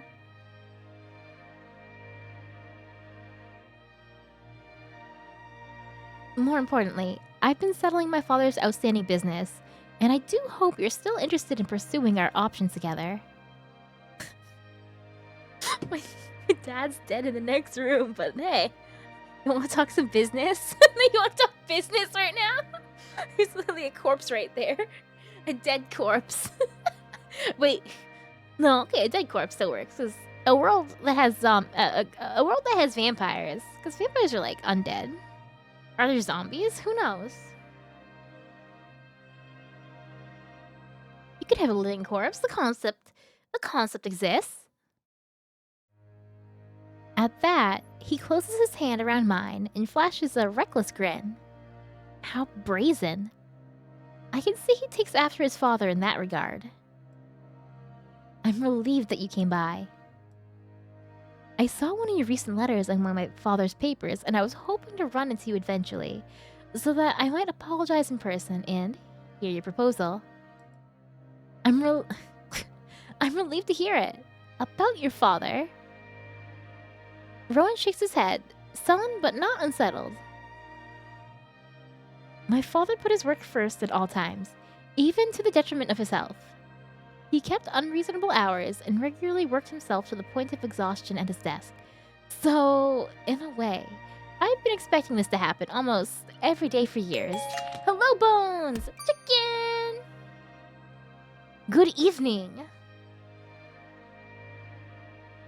A colleague of ours was found dead recently, so I'm sure the coppers are just taking every precaution. I think my father was always in the greatest danger from himself. My condolences. A writhing, coiling knot rises in my stomach. I'm still reeling from Douglas's death, and the prickling unease left by my questions about Elman Rowan. Oh, May the 4th be with you! Forgot about that. I almost forgot about that. I knew about it earlier today. Wait! Where are my Star Wars pajamas? Oh, I was hitting buttons on the keyboard.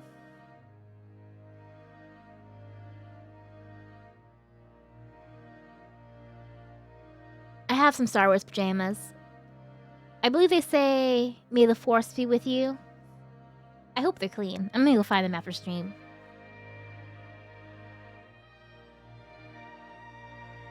Is their family business even stable right now? Is Rowan trustworthy? I'll have to sort it out later. At present, I need to know exactly why the police are here in such force. And I doubt the figure fleeing the scene last night was just a harmless bystander. Today is the 555th anniversary of the Battle of Tewkesbury, one of the main major battles of the War of the Roses. 555th! Wow! I remember hearing about the War of the Roses. Wars of the Rose. Roses. I remember hearing about those in school.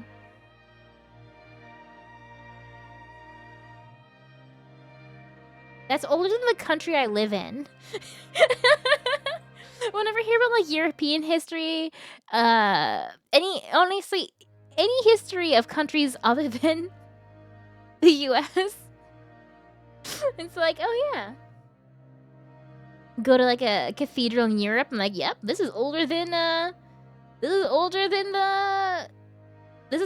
actually, wait, isn't this year this year, right, is the 250th anniversary or something like that of America?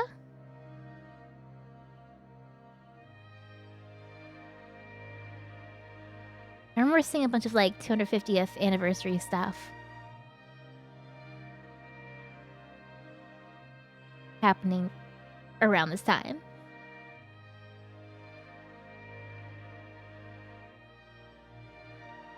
If you have everything in order, shall we continue discussions of our potential partnership? I like how she's got these misgivings and worries in her head, but she is not showing it off on her face. Very professional, very cool. 250th Anniversary Foundation of American Independence. Yeah, that! There's some cool, like, Revolutionary War, different lectures and stuff happening over the next few weeks. Well, I guess, like, over the next few months, really. Unfortunately, the day after tomorrow is the earliest I can give you the attention that you and your ideas deserve. The day after tomorrow? That's acceptable. Man, I thought we were gonna discuss business over your father's dead body. Dang! Thank you for your understanding. Even though I fully expected my father to work himself into an early grave, I'll need a bit more time to make arrangements for his burial. Rowan smiles easily, but despite his confidence in aplomb? Damn, words that I've read a million times but never actually realized how to spell. He can't hide the crooked knot in his tie or straight loose buttons on his cuff. I wonder if he's taking his father's death worse than he appears. A mess on the inside, but calm and suave on the outside. How do I pronounce that? Pronunciate me streaming a visual novel aplomb?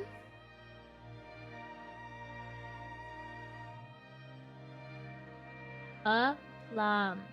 Really? Aplomb. Huh. Picked up from the mic.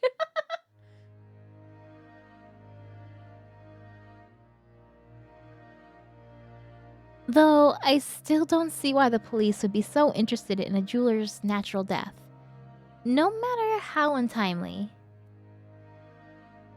You have my sympathies.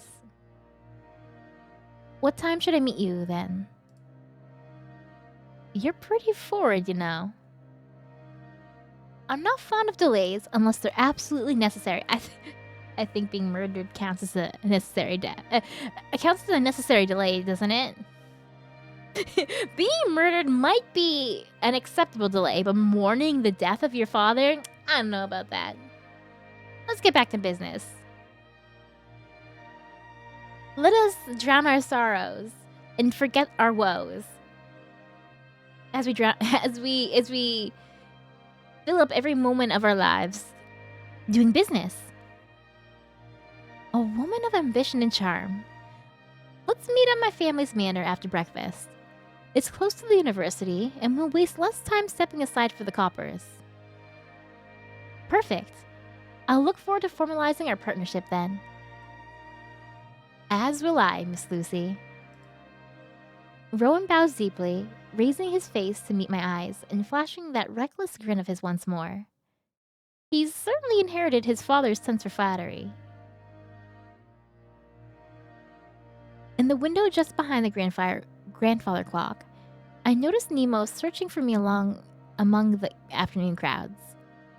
I'm not feeling at ease with the police lingering so close by either, so it's time I head back.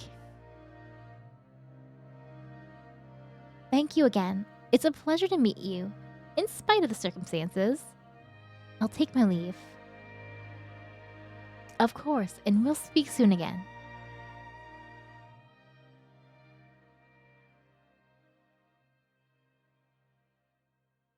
I leave the small meeting room quietly, then hurry down the hall, slip behind the coppers, and grab Nemo by the arm to pull him into an alley. Stretch! Yeah, I probably should, actually. Stretch. The side? Oh, my back's tracking so bad. Okay. Yeah, I kind of needed that. This way? This way? Oh, like roll shoulders back? Yep. Maybe I should bring the mic further up and then I should slouch less. That'd be perfect. I need to get a new monitor eventually where I can like the one I have now sits a little lower than I would comfortably like a monitor to sit. And I want one this one doesn't adjust height though. It's just like it's on a riser. I guess I could put something else underneath it. I just need it like 2 inches more higher. 2 more inches. I'm sure there's something cool I could like put a thing on. Need a push up and squat redeem. I would die. I would die. Although I should. One day. I need to do some sort of like some sort of stream where like I wouldn't call it like a punishment type thing, you know? But like some sort of like a slightly unpleasant thing. Gotta mix it in. Like a randomized thing. Good things, bad things. Kinda like the jelly bean regime. Hey, Lucy, what's going on? Where'd you disappear to? Douglas's office? Would you go? Douglas's office? Been a while since the beans. I know! I need to finish them! Maybe next week I'll do another hand cam. My Gunpla backlog got big again. And you couldn't have just told me where you were going? Something caught my attention. Exactly. You gotta let the Gunpla sit in the box unopened for years. Keep it encased in plastic, unopened. You gotta let like it just kind of just. You gotta let the plastic fumes start to like excrete and just build up in the box. That when you open it up, you get you get the good scent. I don't know if that works the same with Gunpla, if it's the same kind of plastic. But like Nendoroids and other anime figures, like if you leave them in the boxes unopened for too long, they start getting like sticky and the plastic like goes out. No. What's the word? What's it? Plasticized? I don't remember. Oh, you mean the jelly beans? Oh, that too. I hope the jelly beans get nasty and grow mold, but then I still eat them. Chicken! May the 4th be with you. You as well. Chicken! Something caught my attention. Did you notice the suspicious figure I chased through the alleys last night when you found me? Yeah, because that was me. Were you trying to catch a burglar to pass time? Wait, that was you? Well, in any case, it wasn't a burglary. In fact, this whole affair might be more involved than I anticipated. Hey, Pat! Nemo can be overprotective at times, but he knows when to listen. And he's fairly good at it when the mood strikes him. And so, he listens as I tell him everything I saw. The condition of Douglas's body, Rowan's sudden appearance, and the murmurs I heard from the police. Hope Movie Pooh is good. I'm fantastic! Today, as the pinned message at the top of my chat implies, is the first day of the Otome Games Celebration on Steam. Yippee, yippee, yippee! A fun little game festival hosted by Crystal Game Works. I love Otome Games. I love Otome Games. They wouldn't be putting this many coppers on the scene if they thought Douglas's death was natural, would they? Probably not. Wouldn't be the first time the coppers rushed to the wrong conclusion, though. They might be certain it's murder, but they're wrong more often than a broken clock. That may be so. You think the coppers might be right? No, but it is strange. Rowan says he's certain that Douglas's death is natural. Though, he also told me that one of Douglas's colleagues died recently as well. I look up at Nemo, and he returns a pensive glare. I know that look pretty well. He's warning me not to dive headfirst into something dangerous. Oh, too late. We're diving headfirst. We are diving headfirst. Right. Elm's twin brother. Well then, what do you think? About Douglas's death? I'm not sure. He looked pallid skin, blood dripping down his neck, staining his shirt. The emptiness in his eyes. I'm no expert on these things. I didn't see any obvious wounds, at least. Come on, let's get home and get some dinner. Perhaps the coppers are leaping to conclusions, as they often do. I can't deny the shock that Douglas's death has caused me, nor the uncertainty that Rowan's appearance has brought about. Nemo and I talk about possibilities and contingencies for my future business all the way home. Not that he knows how to navigate such matters with the requisite delicacy. We part at the university gate, and for the next several hours until nightfall, I try, and fail, to find any trace of Elm.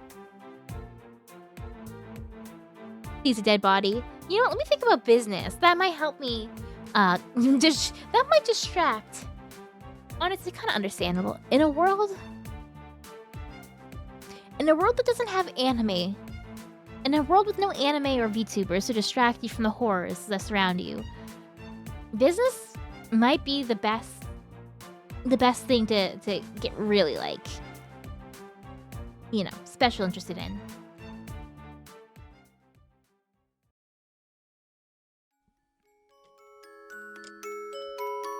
What an exhausting day.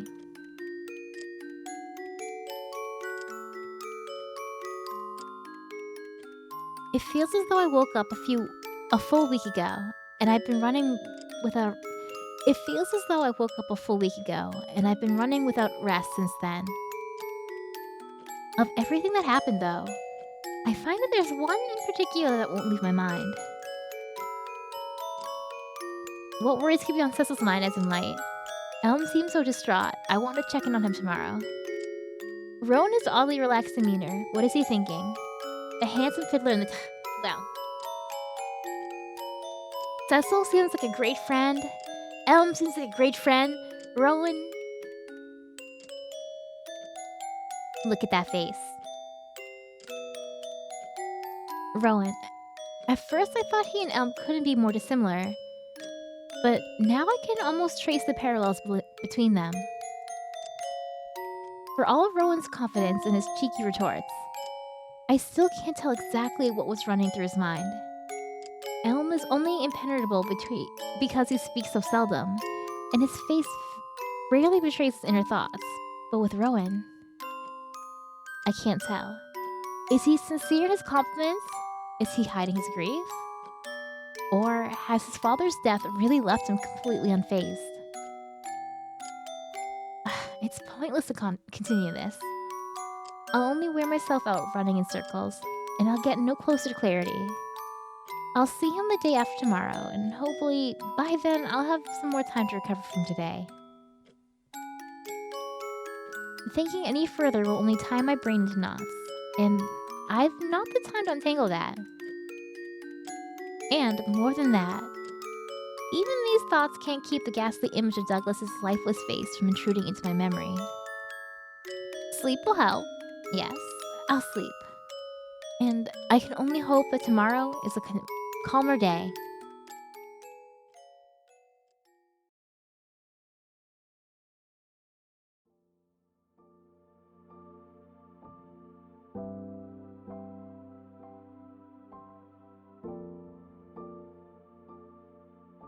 1 second. I think I gotta refill my water. How long is the demo though? Because I'm just playing the demo version. Although what always happens is like, um, what should take like no time at all when you're reading it in your head takes like forever when you're reading it out loud and you're getting distracted. I'm gonna go refill my water and be right back. Yeah. Be right back. Be right back. BRB, it's water time. Can I? Yeah, here we go. For this. I'll be right back. I'll put it on the BRB screen. BRB screen, and then I get some water and 5-minute break. Everyone stretch. Everyone stretch and get a little sippy sip. Herb.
I walked by my, when I went to go downstairs to get some more water, I walked by my bedroom and I just see two gray arms just sticking out from underneath the door.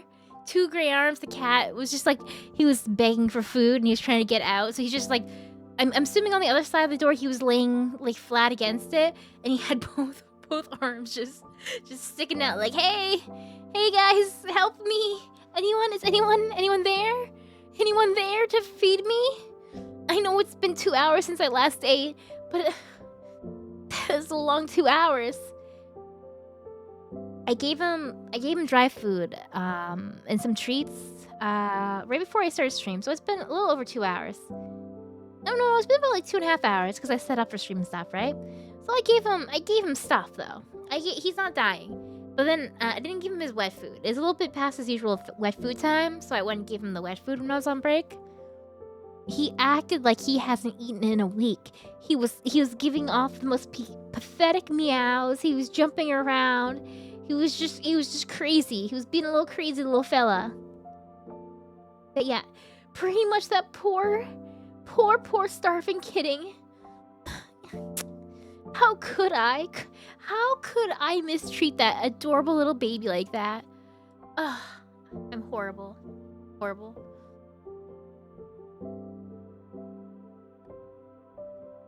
That's why Moop's evil? Maybe it is. Maybe it is. Wow. Huh. Maybe y'all are onto something. Nostalgia can be an insidious thing. It's all too easy to hold fondness for memories when the pain of the moment dulls, and you remember only the simple sweetness and thrill.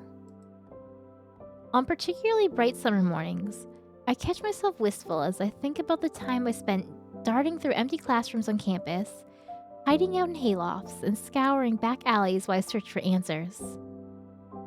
In spite of the excitement I felt 5 years ago when Cecil and I planned stakeouts to search for my parents' killer, my memory of that time is still stained with tears. Whenever I feel a nostalgic pang as I pass by a classroom and recall the fun I had roaming free in Nuremberg, I remember how many nights I spent crying myself into restless sleep. I don't even remember my parents properly, and just learning of their deaths devastated me.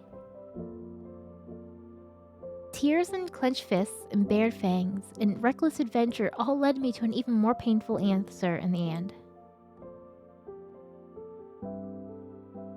Grief never follows a convenient course, and there are rarely simple villains whose dispatch will close all your open wounds. Elm and Rowan lost their father just hours ago, a father they both knew and spoke to every day. No, perhaps that's not right. I don't know anything about Elm's relationship to his family, do I? In all the time we've known one another, he never mentioned that he has a twin, or that his father was a prospective business partner of mine. I'm sure I mentioned the deal to him at least once while we were studying after class. Rowan's face keeps coming to mind as well. He was charming, inviting even. If I hadn't seen his father's corpse moments before we met, I might have even had butterflies in my stomach. That familiar mixture of confusion, excitement, and mystery on the edge of terror fills in the space between my thoughts again. Sitting at the front of a classroom, I can't keep the whirl of memory and curiosity from distracting me. If Rowan was so unfazed and moved on so quickly from his father's death, was their relationship really that bad? If so, then why is Elm so distraught? I mean... Even now, I can tell he's barely paying attention to the professor. Oh, so he's in class right now. Though, if he's close to his father, why has he never mentioned either his family or his sibling? Of course, the most delicious possibility could be true. I already entertained and dismissed the notion that Rowan had killed his own father to take over the family business, and that Elm was living in fear of what might happen to him in the aftermath. It was my first and immediate suspicion after leaving Douglas's office, but Nemo and I both agreed that it was unlikely. At least, if Rowan were the killer, he could have chosen a far more convenient time and method that would draw less suspicion onto himself. I'm not fully convinced that he is innocent, of course, but I'd like to believe him. Perhaps I'm just extending goodwill to him because of my concern for Elm. That will be all today. We'll be discussing the next treatise on currency exchange later this week, and you may call upon me if you have any questions in the meantime. Dismissed. Elm, wait here.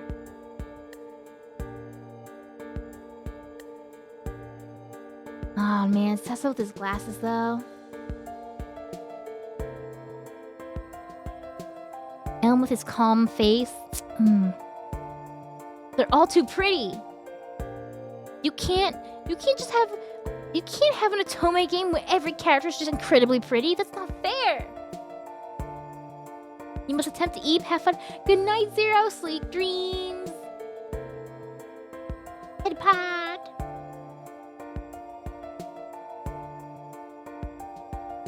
Yesterday, I met your twin, Rowan. A twin brother? Truly? Why didn't you tell us? Does he attend school here too? I didn't. There's been a lot happening lately.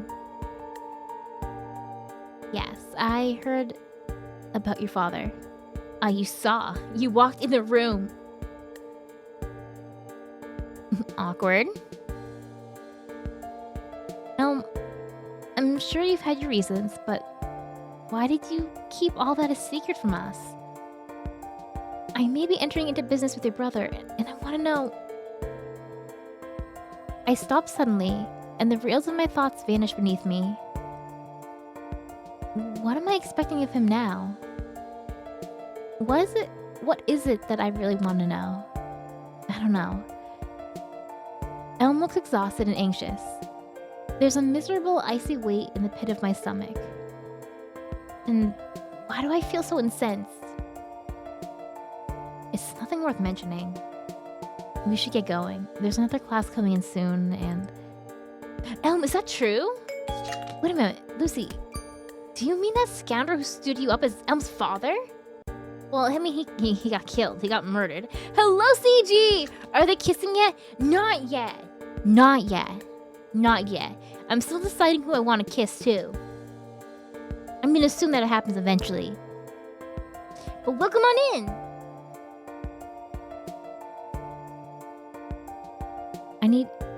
I'm sorry, I need to go. There's an appointment, and... Elm backs away as he stammers out his words, his eyes never meeting my own. I reach to grab his shoulder, but he's even quicker than I expected. Zoom! He leaves Cecil and I standing in the middle of the other students filtering through the classroom door, like water over a weir. Must follow him. I'm worried about where he might wander. I think I'll leave him to you, Lucy. Cecil gives me a sheepish smile and ducks away. I forgot something earlier, so I'll stop by town to fetch it. Don't wait up for me. Sauce? Kinda sauce, but okay. What did you forget? I can lend you my books if you need. I don't think Cecil is even listening to me now. Is he anxious about excavating Elm's family secrets? He hurries away, leaving an apology as he goes. Wait, Cecil! He doesn't wait, though. There was soot on his knuckles. That closes off any room for doubt. He's absolutely hiding something, and knowing Cecil, he's liable to get in over his head before he realizes he should ask for help. Well, I'm not about to leave him like that. I'm not about to leave him at that. Except that I can see Elm already making his way into the hall. If I lose sight of him now, I may not be able to find him again until the day after tomorrow.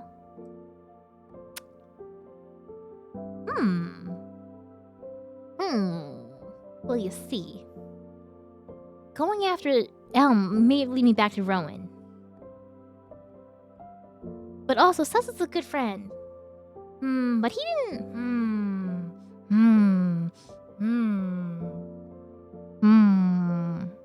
He doesn't seem in trouble yet, and we know where he lives. We know where he lives. It's fine. We'll follow Elm for now. As much as I'd like to know what's got Cecil rushing off so suddenly, I know he'll tell me in time. Yeah, we trust him. Elm, though. His dad was killed yesterday. I feel like this is a little more pressing at the moment. At least as far as I know. He should only be a few paces down the hall, and he isn't even walking quickly. But every step towards him feels like I'm walking through lapping waves. I'm anxious. I was too focused to notice it earlier, and now I've only got the span of a few yards to think of what I'll say. I need to know why he's keeping his twin's existence a secret, but what do I say to someone who lost their father just 2 nights past? Wait, where's he gone? I only hesitated for a moment. He's probably on his way back to his manor, right? Elm! No reply, though I expected as much. I'm not in shoes built for sprinting, but I can manage a few hundred yards at least. I recall the direction Rowan gave me well enough. I should be able to follow the roads there and catch Elm along the way. Unless he's running at a breathless pace, I should be able to catch sight of him before he shuts himself away, and I can easily keep up this moderate pace for longer if I need to. But I don't. There's no reason to keep running. I move past a pair of sullen, downcast faces beneath a blooming lilac arbor, and I stop. I'm not out of breath, but I feel my pulse quicken. I sit down beside the stoic marble bust of one of the university's founders on a short pedestal, and I look up through the vines. Perhaps Ambrose was right. There are things I might miss if I rush too quickly straight ahead.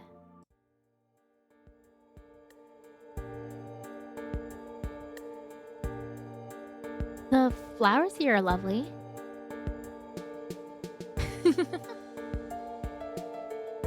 They only bloom for a day or two. They'll be gone once the storm passes, though. Beside me, Elm's face is just as grave and dark as the statues keeping watch through the garden. His voice doesn't carry a tremor, and it's softer than usual. Almost weary. A shame then. I'm sure Ambrose wouldn't mind if we cut a few to keep before the wind carries them off. Whether the headmaster minds or not, I don't think your brother would let you steal the gardener's shears again. This is just a common occurrence. The next thought doesn't form completely in my mind. Elm and I linger uncomfortably for a moment. Elm tenses briefly as I reach up. For now, I'll have to do without asking about Rowan. I pinch the stem of a lilac high on the arbor, twist it swiftly, and snap it off the vine. I offer it to Elm, rightly proud of myself. I don't need to steal anyone's shears, fortunately. It seems you don't, Lucy. He's smiling. At least a little, which is significant for someone like him. So, Elm takes a slow breath. You heard that my father died the night before last. Yes, I'm sorry. No, It's not. I didn't expect it. I thought it wouldn't happen for decades more. My father wasn't the most present man. He worked from before sunup to long after sundown, week upon week. He especially threw himself into work over the past several years. I always thought he would work away his grief in time. Work away his grief? I wanted to talk to him. It was today that we were supposed to meet. You don't have to say more than you like. If you do want to talk about your father, though, I've got a better set of ears than the founders. I tilt my head toward the marble bust beside us, and Elm chuckles slightly. They are attentive, at least. Readers! Readers, hello here! Hello! Wait, Room Factory! Room Factory! What's the newest Room Factory? Is that... 4 is an older one, right? But hello, everybody, hello! Wait, hold on, let me give you a shout... No. Oh, wait, the shout out... Right, I just read it. I'm so used to typing it myself. Hello! How was your stream? I saw it... Were you doing something with, like... Hold on, I'm gonna click on your stream again. It looked cool. Is that... Oh, do you have your VOD? No. That's just from 5 days ago? With, like, the camera? Oh. The 4 special. Is the port of the last on the 3DS? It's that old? Really? Huh. Also, hello, everybody. Let me introduce myself. My name's Scarlet Gems, also known as Moop, and I'm playing the demo for a game called... it's long, so I forgot it, even though I should know what it's called. Crimson Waves on the Emerald Sea. Today's the first day of the Otome Games Celebration, which is a celebration of Otome games, which are like, you know, visual novels for girls, but in like a good way. How was your stream? How was your... Do you have a favorite love interest in the game? I've never actually played a Room Factory game, but I know, like, I would fall in love with them. Because I love, like, Story of Seasons, Harvest Moon stuff. But Room Factory has more, right? You have, like, dungeons and stuff. You have, like, more gameplay stuff. Where the art style's cute. And I've seen lots of cute love interests. Love interests. I'm very tired. I'm getting over being sick. But I hope you had fun. Yachty. I'm dying. No, I'm not dying. I'm sorry. I'm okay. I'm doing my best. But everybody, if anyone wants to stick around, click that link at the top of my chat. Check out the Otome Game Festival. There's a lot of games, a lot of demos, a lot of just cool announcements. A lot of fun stuff. If you have to go do any self-care, go do that. Go rest. I don't know where everyone, you know, what time zone you're in, but at least for me, it's almost midnight, so if it's sleepy time, go get some sleep, get some rest. Close your eyes. Sleep soundly. Think about Orihara Izaya from Durarara as you drift off to sleep. I know he's a very comforting presence. Very comforting presence.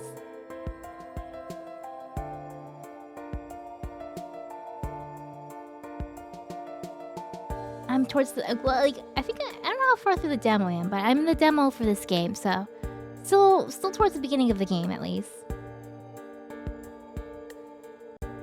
With some effort, Elm rises to his feet and accepts the lilac I plucked as he does.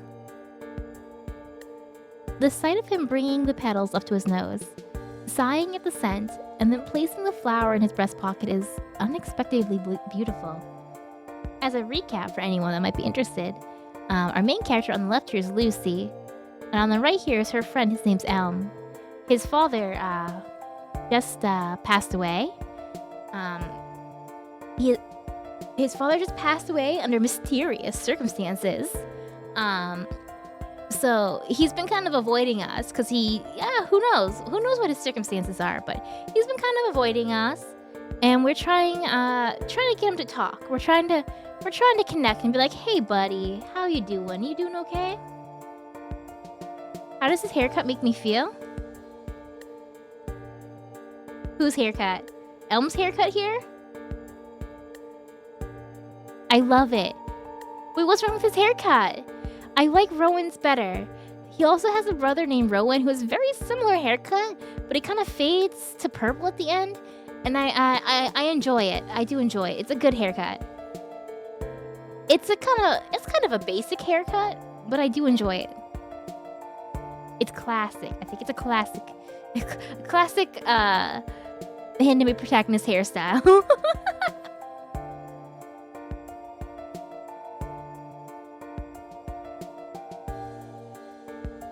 Oh my god, he'd be so good in a ponytail though. Just a little, like a little low ponytail. He's got the smug aura with that cut. He does. You gotta see how smug his brother is. His brother looks even more smug.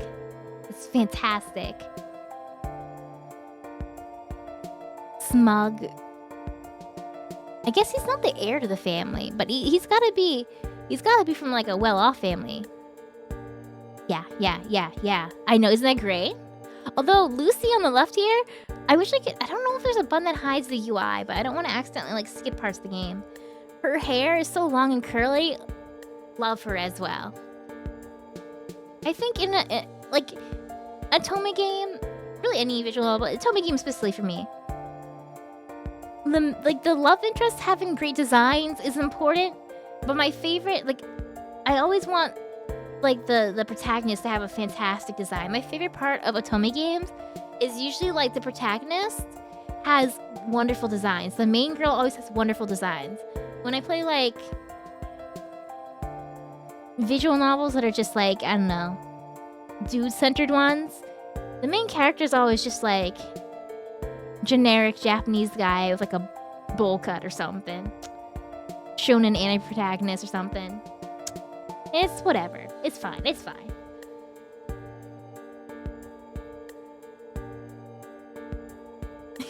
Oh, hello. Welcome. What kind of snacks did you get? Did you bring enough to share with class? Did you bring enough snacks for everyone? Welcome on in on the raid.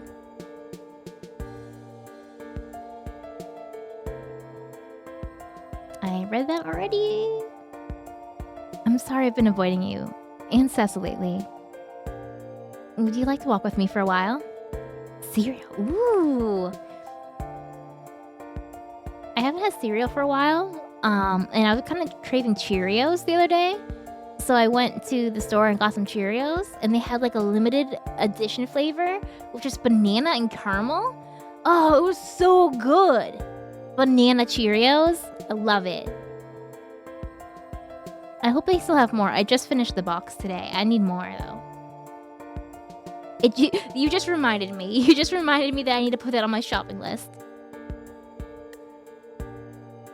What? Oh, yes. By all means.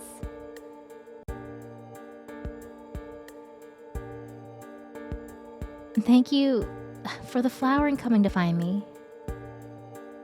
I hope you didn't expect I'd let you languish here on your own. Cecil would have come with me too, but he had something urgent to attend.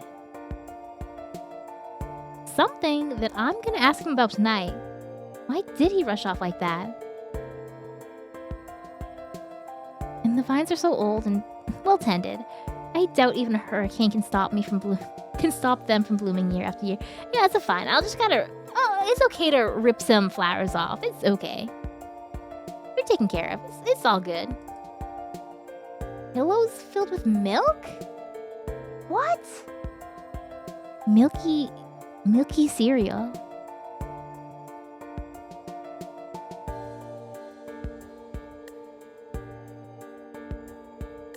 If only it were that easy for us.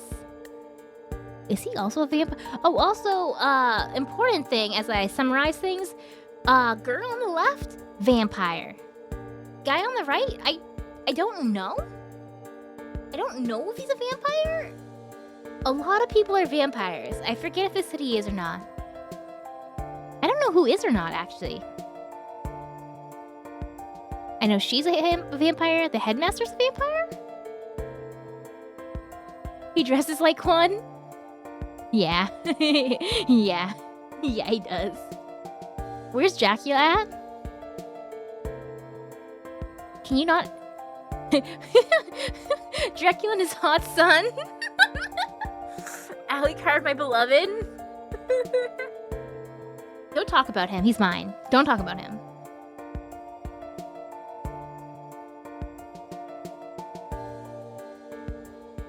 Dracula's hot son.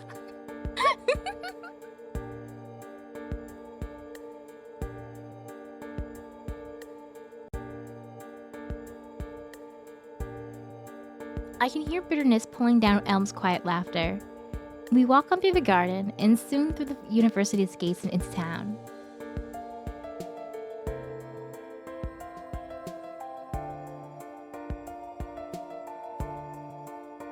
I take Elm's arm once we're in the midst of the afternoon crowds. He's always a little stiff in these moments. I think he's never been accustomed to human touch. Same. He told me that he doesn't dislike it in theory, but when anyone else touches his arm or shoulder, it makes him keenly aware of his own body in a way that he's rarely pleased with.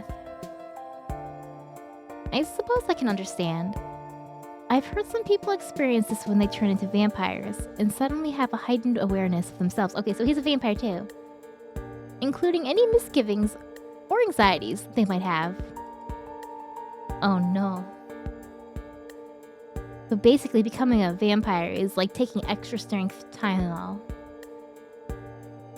In Elm's case though, I always wondered if it wasn't just that he spent so much time in his own mind, that he really gave his body a second thought. Time slips by us slowly, as if we're swimming against its flow, walking slowly as the sun drops toward the rooftops of Nuremberg.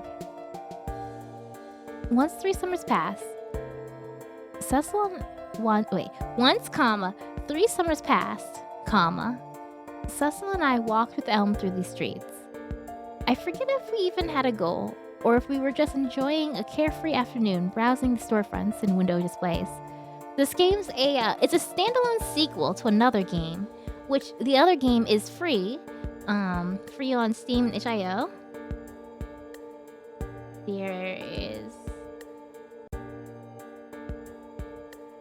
the link to the original, which is a prequel. No, it's not prequel. It's the first game, and this is the standalone sequel. If anyone is interested, I don't think that one. This one. So this standalone sequel is marketed as Otome. So it's got robots. I don't know, because they're younger. They're like kids in this one. Character drama, visual novel. Yeah. So they're different.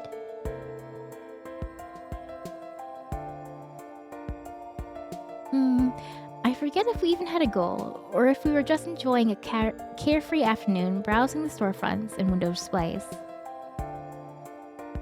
We stopped by a clockmaker, one of those old shops with yellowed windows and a fading sign above the door. The brass handle on its entrance was smooth and worn from the weight of 1,000 hands. Elm stood there, transfixed and singularly focused on an open pendulum clock with its shifting gears. A small city moved around its base with porcelain carriages and ladies beneath lace parasols shifting at each quarter hour. Look at it, you two. He barely spoke above a whisper. Isn't it wondrous? To see every part laid out and fitted together so finely? Oh yeah. Honestly, the inside of clocks are pretty cool, like the old grandfather clocks. They are pretty, like, mesmerizing.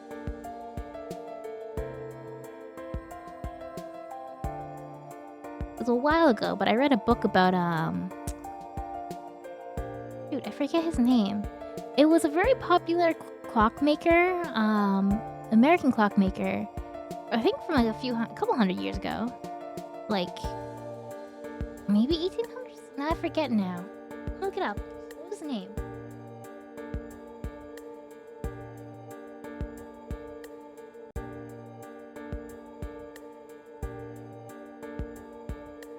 Yeah, mid 1800s, I think.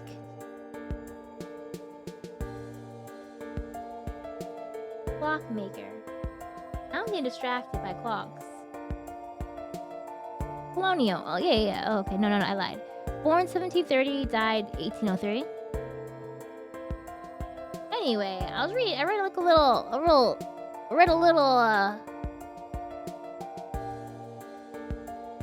what do you call it? Documentary about? Not documentary. What do you call a book version of documentary? Biography. A little biography about him. About this clockmaker, and had a bunch of like the pictures of the parts and like how it was built, and that was really cool. And that was a very simple one, and not one with like a cool little you know, city diorama around it. Cecil eagerly agreed, and the two spent a fair while excitedly chattering about the marvel of precision engineering. Though Elm didn't seem as taken with the fine embellishments. Rather than the decoration on each piece, Elm stared at the whole mechanism as if he were gazing at the night and mapping every star. It's cool, like the way that how intricate the gears and all other stuff are, the pendulum. It's laid out and plain to see. Every piece in part and harmony. I can almost hear his words from all those years past, as clear as the chime of that clock. He's certainly a strange fellow, but a reliable friend and a steady presence. Perhaps that's why seeing him so shocked has left me unnerved as well. Up ahead of us, a young couple walks away from an alleyway stall with absolute glee. A middle-aged man with a brilliant sapphire necklace and matching cufflinks is waving goodbye to his last customers and beckons Elm over with the same motion. His table is full of rings and pendants, all set with enormous gems, which is why I'm confident he's a thief or counterfeiter. Welcome, you two seem to be enjoying yourselves, so why not get something for your beau over there? Oh, he thinks we're on a date. Aww. My jaw nearly drops, but mostly because of the quality of the gems in front of me. There's a topaz nearly the size of my thumb, and without a single impurity. I would, but I forgot my wallet. A blatant lie? And why did he think I was the beau? Right? I know she's the businesswoman over here. Oh, come on now. You might think these are a prince's treasure, but I assure you, they're more reasonable than you expect. You see, sir and madame, these are all reconstructed rubies. We've concocted them. Hello? Ring, ring, ring. Hello? Is this the ruby? Is this the ruby factory? Yes. Can I have 10 of your finest rubies? We've concocted them in test tubes and grown them to tremendous size, all for less than a miner's monthly wage. Oh, lab-grown stuff. Thank you, but we'll be on our way. Reconstructed rubies? Ah, caught your eye? Yes, you see, these are a marvel of modern scientific ingenuity. I'm familiar. Elm, I've borrowed a book on the process if you'd like to see it. Back at the campus library. They are lovely. Oh no. It looks like he's taken with a pair of ruby hairpins and hasn't caught my meaning. Yes, indeed. A perfect pair of identical hairpins. Pins.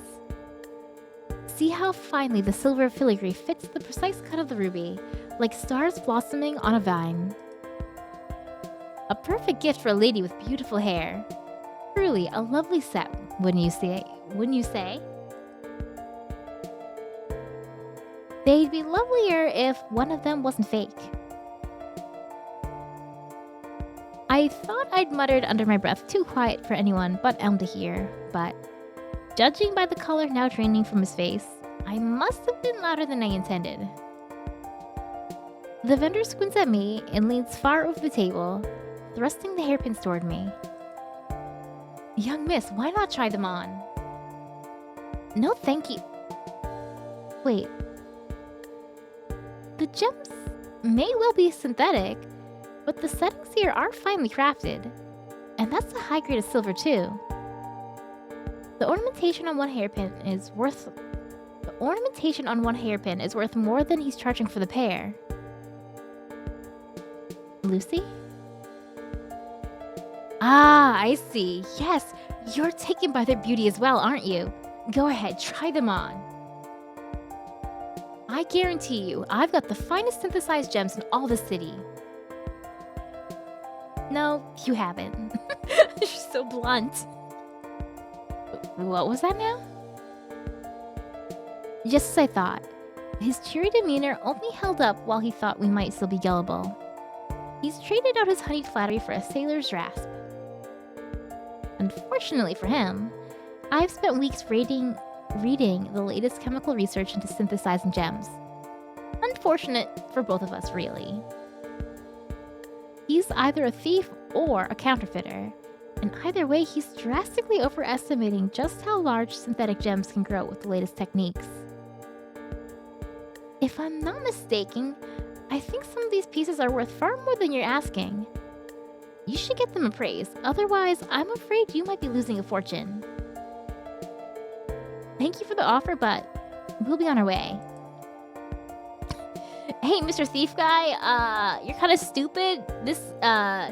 You're trying to scam us, but if we bought these at your prices, you're scamming yourself. I guess you didn't need to tell him that. Elm has shaken out the distraction on his face, and he shoots a sharp glare at the vendor before we walk away. Now you listen here. He's grabbing my wrist with a vice grip. I heard you slander my goods. Apologize. Should I apologize for being too generous? Clearly, you don't know what you've got on your hands. Let go of her. Elm immediately wrests the man's arm away and stands between the two of us. It's amusing to see the older man shrivel under Elm's gaze. I didn't realize he could be so intense, if I'm being honest. They stare one another down for a moment before the vendor, or a thief more likely, lowers his hands and steps back. Lucy, let's go. Yeah, and quickly. Elm turns down the street, and I glance back at the likely thief as we go. Ooh. I only notice the glint of a blade when he's already rushing up to Elm. Watch out! The man lunges, and Elm pushes me aside. A guttural shout fills the alley, and Elm staggers. Oh no. We were just having a nice little walk together!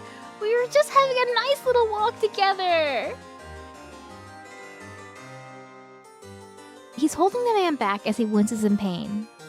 He looks over to me, and my blood chills until I hear the metallic clatter of the knife falling against the pavement.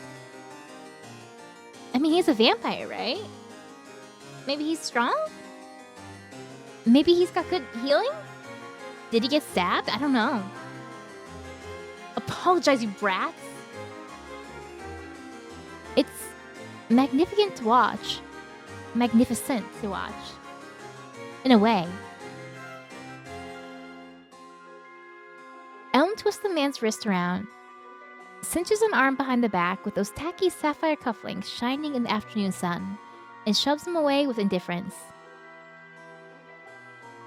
He makes it look almost effortless. Oh, did he not? Oh, he didn't even get stabbed. He just grabbed the knife. Okay, I gotcha. Good. He kicks the knife into an open sewage grate and hurries over to meet me. I'm desperate to get back to the shade of the campus gardens. Well, that was an exciting walk. I was gonna say before the knife thing, bringing up the synthetic gems, I wonder if that'll come back later in the story at some point. Well, that's more activity than I expected for one afternoon. Are you alright? Are you? I was worried you'd been stabbed. Elm glances down at himself, as if he hadn't thought to check until now to see if there's blood blooming on his shirt. I seem to be fine. He had a poor grip. I'm not sure he wanted to hurt me, only intimidate us. He could have killed you. He deserves more than any imprint on the street on it. He deserves more than an imprint of the street on his face. Curb stomp! And thank you. I may have antagonized him too much. Not that he had an even temper to begin with. Elm smiles back at me, just for a moment, before a thought distracts him and pulls his attention away. The street vendor couldn't possibly have had actual synthetic gems, could he? He's likely guilty of more than just a momentary outburst. In any case, those were lovely hairpins, though. Suspiciously lovely. Let's she go back and just take the hairpins off the table just because, you know, what do you call it? When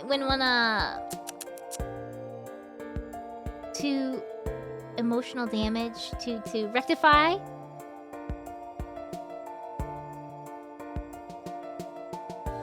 Suspiciously lovely. Those gems were clearly fake, and he admitted as much, but the settings were genuine. What's his game? I haven't heard of any schemes of that sort. Perhaps Ambrose or Nemo might have heard something about this. We're finally back in the campus gardens, thankfully. The cool breeze and gentle shade are a relief. Elm's still quiet. He's been staring at the distance for some time now. Well, shall we return inside then? My family. I haven't had the best relationship with the rest of my family for a few years now. It's nothing intriguing or scandalous. My father devoted himself to work above all else. Devoted himself to his work above all else, as I said. And since my mother died, he's barely shared a living space with me, let alone a meal. And my brother. Elm's eyes dart away, as if he can't help but glance toward the forest on the horizon. He's a fine person. His voice is clearly strained. There's more to this, of course, but I don't want to press him further right now.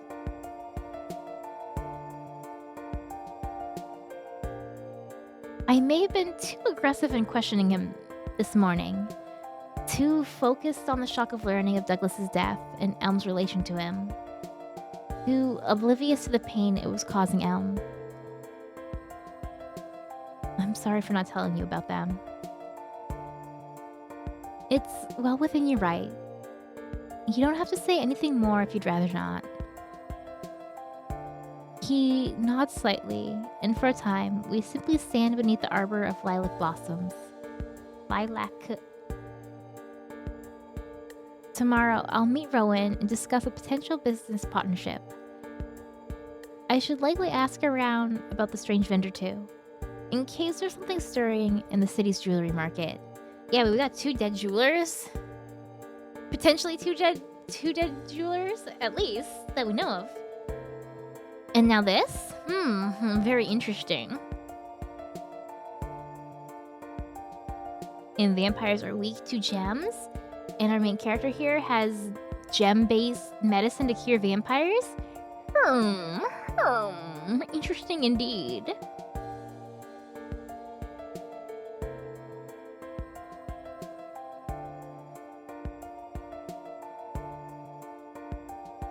Pat! Thank you! For now, however, I can't seem to focus on anything with the odd distance in Elm's face.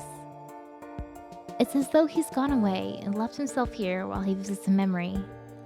Oh, this is like when you're watching a movie or something and the main character's having like a flashback and they're going through all this stuff and everyone else is just like seeing him stand there.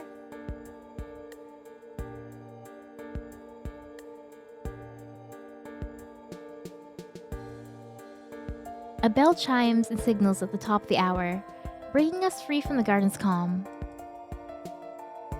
I've got to prepare for my meeting with Rowan. Still, I'm curious to hear if there's been any word on why the copper is so interested in Douglas's death. Why the coppers, not like the metal, but cops, gotcha, are so interested in Douglas's death. I read that wrong. At least in my head, I read it wrong. I've got another class, Lucy. His hand slides over mine as he gently pulls his arm away from me. Thank you for finding me here today. Of course.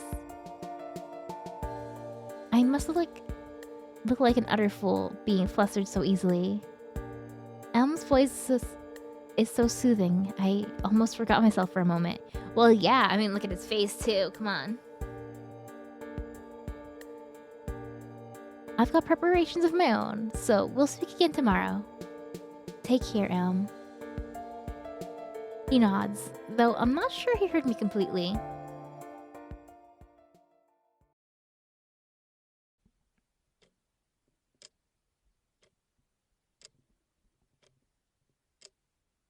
Night falls quickly, and then seems to stretch on for ages. Though Ambrose's dinner of...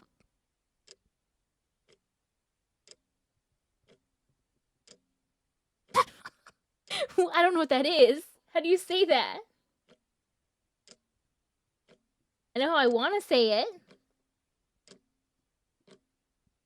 A classic French stew of chicken braised in red wine.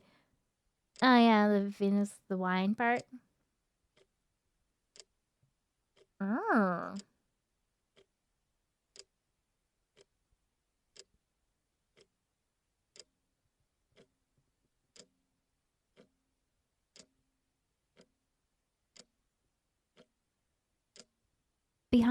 Beyond my hurried scrawling on ledger paper in the low lamplight. I fall into bed just before midnight, with very little to show for the hours I spent poring over my correspondence with Douglas. My mind keeps wandering as I read his letters again. As much to Elm in his grief as to the strange suddenness of Doug. Oh my god, the sleepiness. It's getting harder and harder to talk. Strange suddenness of Douglas's death. And if that weren't enough to contend with, the odd wares from that vendor this afternoon still bothered me a great deal. Focus. I need to clear my thoughts, or I won't be prepared for negotiations with Rowan tomorrow. I can only hope that sleep finds me soon.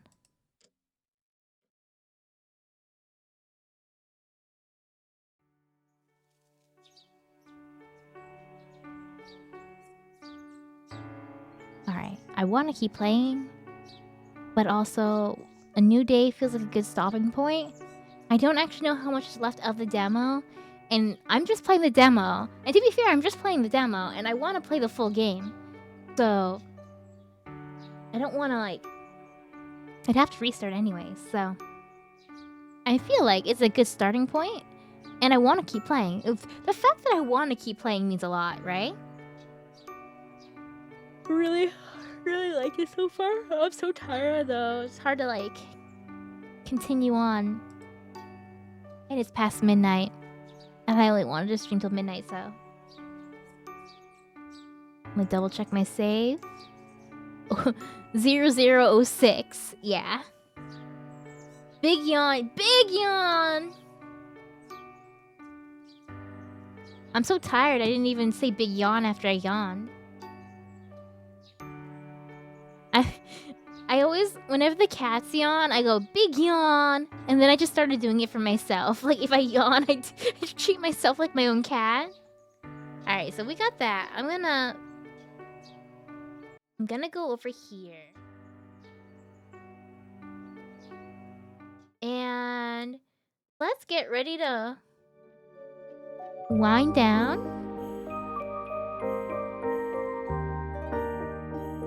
Do I want to quit the game? Yes, please. Wind down. I gotta find someone to read in a second, but also let me pull up my schedule again because I maybe I should no, I knew what I was doing. Um, so I'm gonna have an early stream in the morning too. So I'm gonna be back in 9 hours. I'm gonna be back in 9 hours.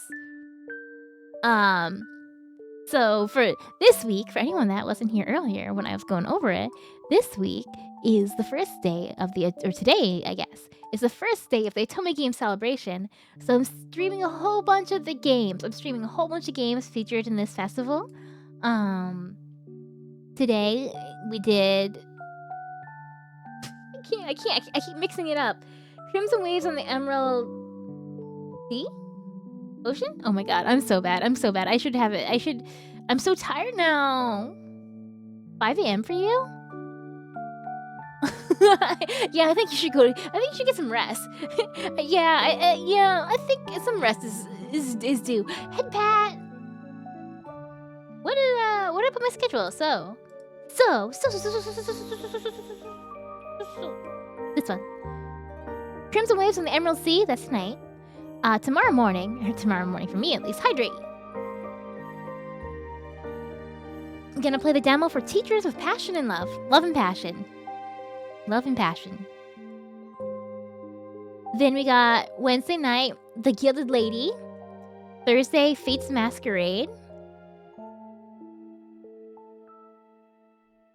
Yeah, we don't need to see me. Friday night, Scarlet Hunt. Saturday, double streams that day. Saturday afternoon is gonna have my normal Zelda Saturday, but then Your Crown is mine that evening. So a whole week packed with a bunch of cool demos and games for the Otome Games Celebration. Very exciting. I'm very excited actually. I'm so tired. The link to sorry, I feel so bad being like, yay, yippee yippee, I'm so tired. I am excited. I just have a demon cat who lets me sleep 2 hours a night.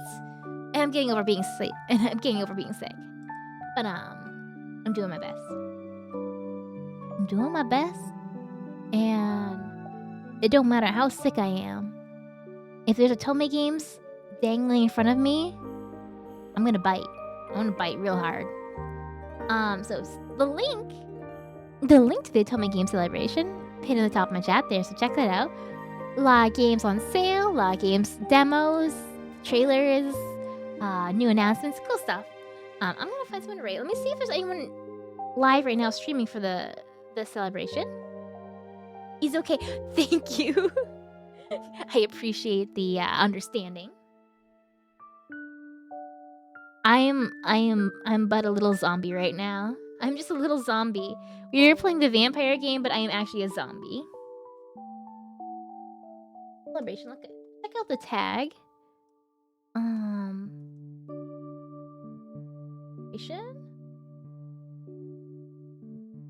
I'm gonna go give my cat a big hug after this. I know he's annoying and has been keeping me up all night. He's so annoying. He's such an annoying cat.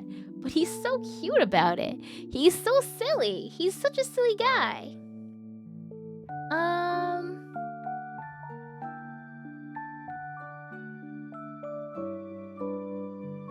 Oh, there's a couple of people playing Fate's Masquerade.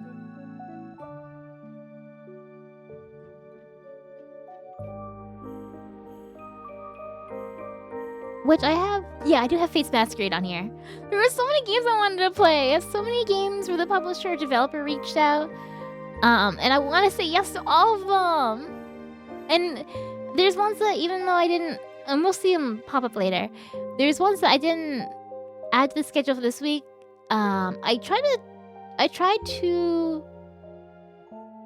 There are games that I actually already had that were planned to play, and there are games I tried to prioritize demos for this week. Because there's some games that were full games that I either already had or had my eye on.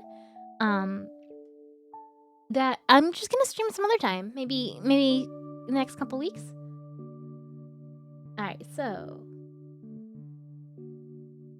the person I want to raid.